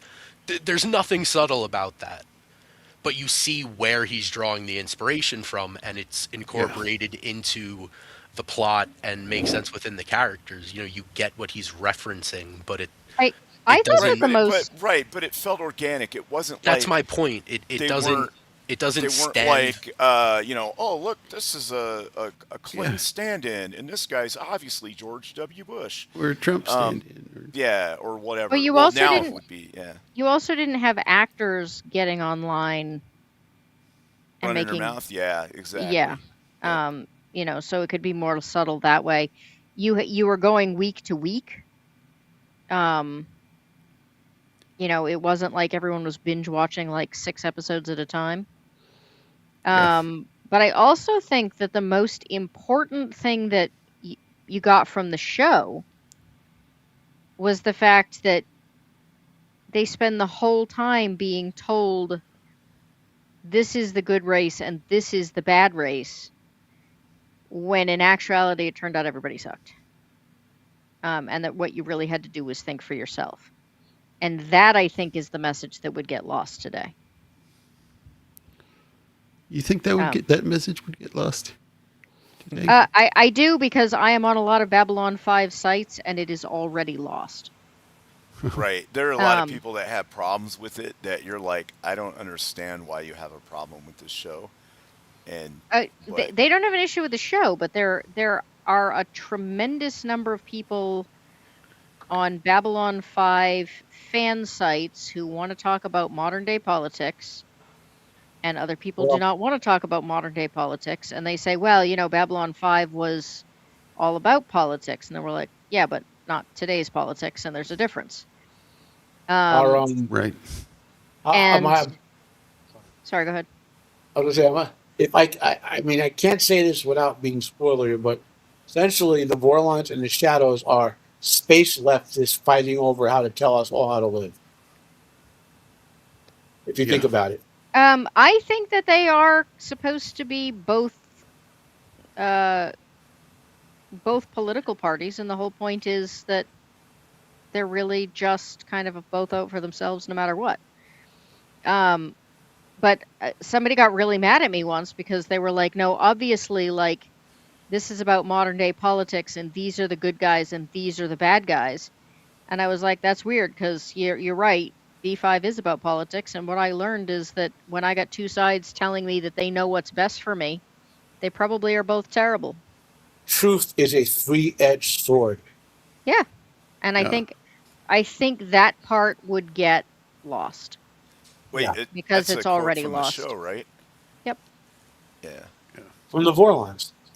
Yeah. I can't modulate my voice, but truth. Oh, how does Kosh speak? Truth, like that. He's all Like a three-edged yeah, sword. I can't do it either. I know what you're saying though. There is your side, there is their side, and there is the truth. Yep. Which is kind of ironic, having it come from the Vorlons. Well, I have to say this. Yes, the Vorlons had their own misguided aspect to it. But overall, they did do a decent job in a sense compared to the other side, who was like, I don't want to pick sides though. It's like it's just at least the Vorlons tried to make the universe better. Well, but they were more concerned about winning and control than they were Well, much of anything else. they got caught up in that after several cycles. Well, okay, the way I would put it is it really comes down to chaos versus order, Mm-hmm. and it's to show that there's bad sides to both, and in certain ways, good sides to And both. it did show within the Vorlons, Kosh was different than the other Vorlons too. Well, It Kosh wasn't represents as a faction of the Vorlons devoted to the older way of thinking. Whereas Ulkesh represented a faction of the Vorlons devoted to the newer, more dominant left, like we got to tell them how to live Right. with. I think that's exactly the opposite. No, you get a Kosh lot is of Kosh is very frequently pictured as being younger and less set in his ways. all the living Vorlons are the same age. But personality-wise, he's Well, he retained the less screwed up way of thinking that the Shadow War cycle, which led them to be, so to speak. I thought the actual point was supposed to be that because he's hanging around all these humans, he gets to thinking differently, because initially his reaction is that Sheridan is disobedient and must be punished. And it's only later that he basically says, yeah, I kind of screwed that up. Some of that is true, but when you get into Kosh's head in the Technomage trilogy, you see that he actually likes the young races, and yeah, I sorry. If it's not in the show, no. Well, JMS wrote the outlines for all of these books on purpose, so That's fine, but that's like trying to explain away stuff that happens in Crusade by saying, well, this happened in Babylon 5. When it's a standalone show, it needs to stand alone. But it's not a standalone show. It was written as a standalone show. Not to JMS, the creator. That is not what he said at the time. Well, he has a bajillion comments on Usenet. So. Yeah, well, a lot of his stories do change over time in and of themselves. So. Yeah, JMS. I kind mistrust of say a his... lot of things, but anyway, it is kind of interesting say to the same see thing about Jakar. Tolkien. Oh yeah, but it's interesting to see Jakar kind of go around the entire pilot, trying to like scheme people and one up people and get what he wants, and then he just gets completely played by Sinclair here, and it's one of those things I really appreciate, because it shows that Sinclair is tough, but like he doesn't have to go out of his way and do the Gideon thing where he has to punch people in the face to prove that he's tough and he's in control. Like, even though we know that the nanotech thing isn't actually in his body, like when he's telling him, like, if anything happens to this station, my race's warrior caste will come after you. Like, dude, like, that's a legitimate threat. There's no tracker in his system, but when Sinclair says that, you believe him. Yeah. You just look at the look on his face there. We'll come after you. And then he comes out and they're in the elevator, and Beep beep. beep beep. Beep beep. What is beep beep? Earthling humor. Who can understand This is it? good. So that shows that Garibaldi was already in on it. Yeah. Well, Garibaldi was in on it, but Garibaldi actually assumed that there was going to be a tracker, because Sinclair has to tell him there is no tracker, but they're going to go crazy trying to locate it for the next 5 years. Yeah, exactly. I like this conversation they have. She asks him, why do you've had 5 Babylon stations, why do you keep building it back? It's like, it's what we do. If something gets torn down, we rebuild it. It gets torn down again, we build it again. And it's to push forward, to continue going forward. I thought it was a good ending. Yep. And it's as much as as much as you doubt Delenn in certain points throughout the episode, like, that's you could tell that that's not a BS question. Like, she's genuinely curious about like human behavior, Yeah. persistence, perseverance, stubbornness, even almost. Yeah.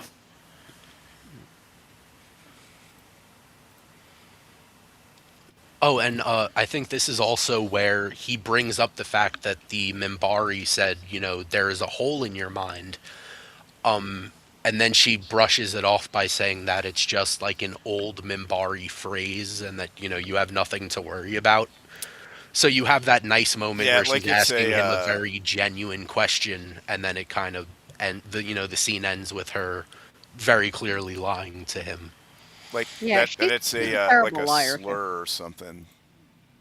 Yeah, It's Yeah, some it's an old old Mimbari Mimbari saying, don't worry about it. insult. Yeah. insult, right? Yeah. Hmm. Yeah. Good stuff. She's a terrible liar. Yeah. Yes. Yeah. Well, those. I'm sorry it went 3 hours, but it went. It was a good discussion. You And know it could have went 6 hours. oh yeah, it definitely could have. It was a Oh good yeah. discussion. Good discussion. We had a Yeah. little nerd to nerd combat, So let me ask you guys, green or purple? Purple forever. Let's green fight for the over devil. something else before we Green. leave. It's In kind of purple, I funny. am stunning. Yeah, Says I, the goat in a green suit. back in the old days on like the old fan forums and whatever, we would get into senseless fights, like in the middle of a thread about Godzilla versus the Smurfs or whatever. There'd be like someone would go purple MFers, it's on, and it'd be 14 pages purple versus green, and then it would disappear, and then like it would pop up all over the bulletin boards and the networks. And still, once in a while today, I'll be on Twitter and I'll see someone go like green, but and I'll respond, no, it just pops up still to this day in the fandom.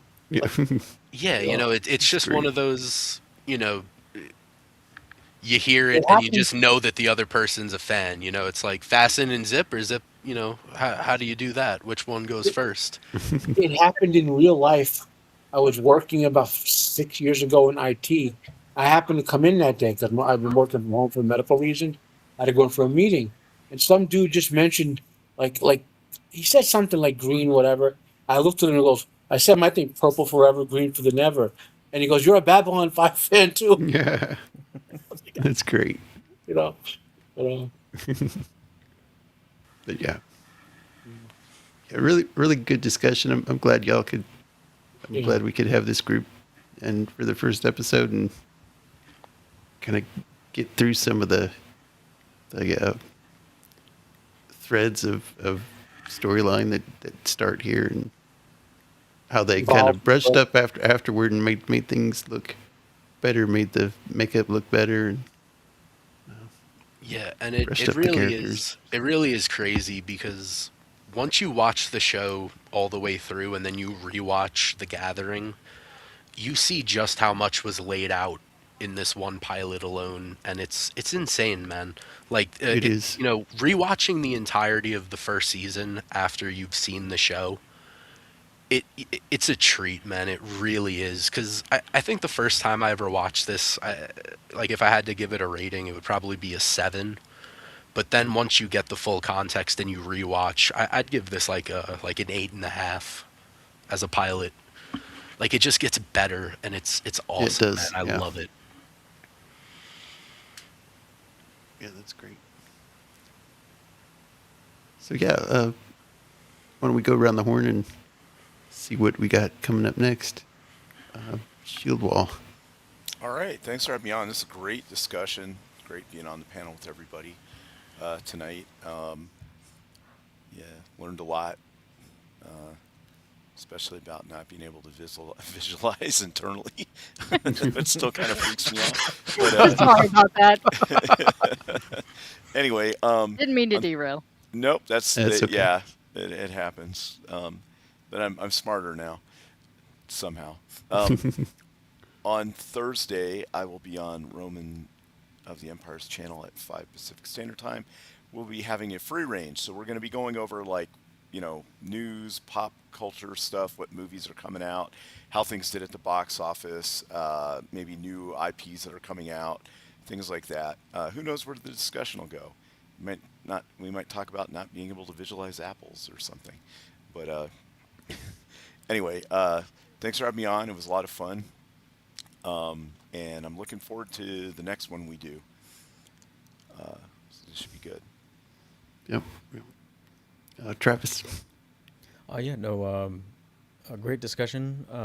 Yeah, this was fun to watch last night because, yeah, there's so much that gets laid out. The threads, the little ends of the threads start popping in immediately, and I think this would be my third or fourth watch through of Babylon 5. So I'm still pretty new to it, but it's so good, and it just stands the test of time. But I should start getting back to doing shorts again. I just finished Stargate Universe. I don't like the way that ended, especially knowing that it got canceled. So I'm still Yeah. processing how that all played out. But yeah, thank you for having me on. I really enjoyed this. Cool. Matt. Well, coming up, I think the next time on Jacob's show is for The Quiet Man, right, Jacob? Yep. And Yep. Next week. Yep. next week for one of the greatest movies of all time. And then tomorrow night, I'll be on with Ego, who just had his baby, by the way, for those who are, he and his wife had their baby last week. Joker Voice, I think only the three of us, talking about the world of professional wrestling. And then Thursday, Roman show with Shieldwall, Jacob, and the rest of the team. And that's pretty much it for me. Alrighty. Cool. Eraserhead. Yeah, so next Monday, I'll be over on Goat's channel talking about episodes 3 and 4 of Harsh Realm. The entire season is up on YouTube, so if you guys ever want to check it out, it's very easy to find. First two I like that episodes were sound. in bed. Yeah, first two episodes were pretty good, man. The lead is pretty weak, but other than that, I enjoyed it. So yeah, I'll be talking about that Monday. I'll be back, I believe, for the next time we're all covering Babylon 5. And for anyone listening that hasn't seen Babylon 5 or hasn't even seen The Gathering, it's up on YouTube. You could search for it and find the entire pilot and check it out. And then if you enjoy it, man, try to track down Babylon 5 and watch it. It's worth it, man. That's all I can really say. Definitely. Just don't Definitely watch worth Crusade. it. Yeah, don't do that. Oh God, dude, seriously, like this is such a breath of fresh air after forcing myself to watch Crusade because that was painful. Yeah, it was. And Goat, what do you have? Oh goodness. I keep thinking there's something I'm supposed to do later this week, but if there is, I accidentally didn't put it in my calendar. So as far as I know, the next thing that I am doing on the schedule is Harsh Realm on Monday. I am hoping to get in a gaming stream between now and then, but the universe will determine whether or not that gets to happen. I am trying to get more streaming in because, as some may or may not know, medical bills are rolling in and they are very expensive. So I am trying to take on more jobs and do more videos in the hopes of getting more memberships and all that good sort of stuff. So before YouTube decides that goats aren't real and don't exist. So thank you very much to Racer who put up my Ko-fi coffee. I still haven't figured out how to pronounce that thing in the chat. And if you are not subscribed or have not checked us out, we are currently talking about television show no one's ever seen. And then in July, we'll go back to talking about games nobody's ever heard of. So that's about it for the moment. All right, nice. As for me, I will be on Room of the Empires channel Thursday night. And Friday, I will be on with Potato and his crew, and we'll be talking Project Hail Mary. Oh, hey, maybe that's the thing I was forgetting about. Maybe that's what it was. I think that's about it. Yeah, and next week we'll be going over.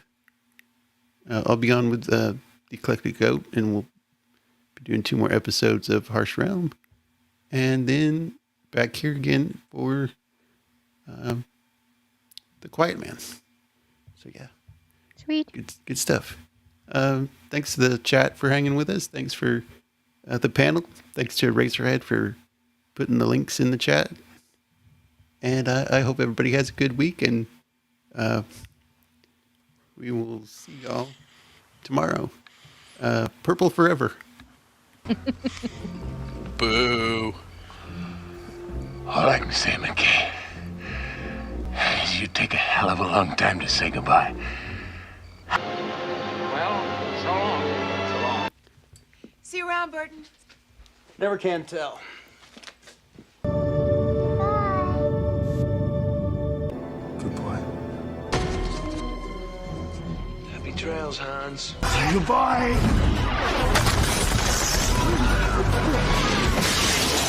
Good boy. Goodbye, bro. Goodbye, Arab! Goodbye, Northman.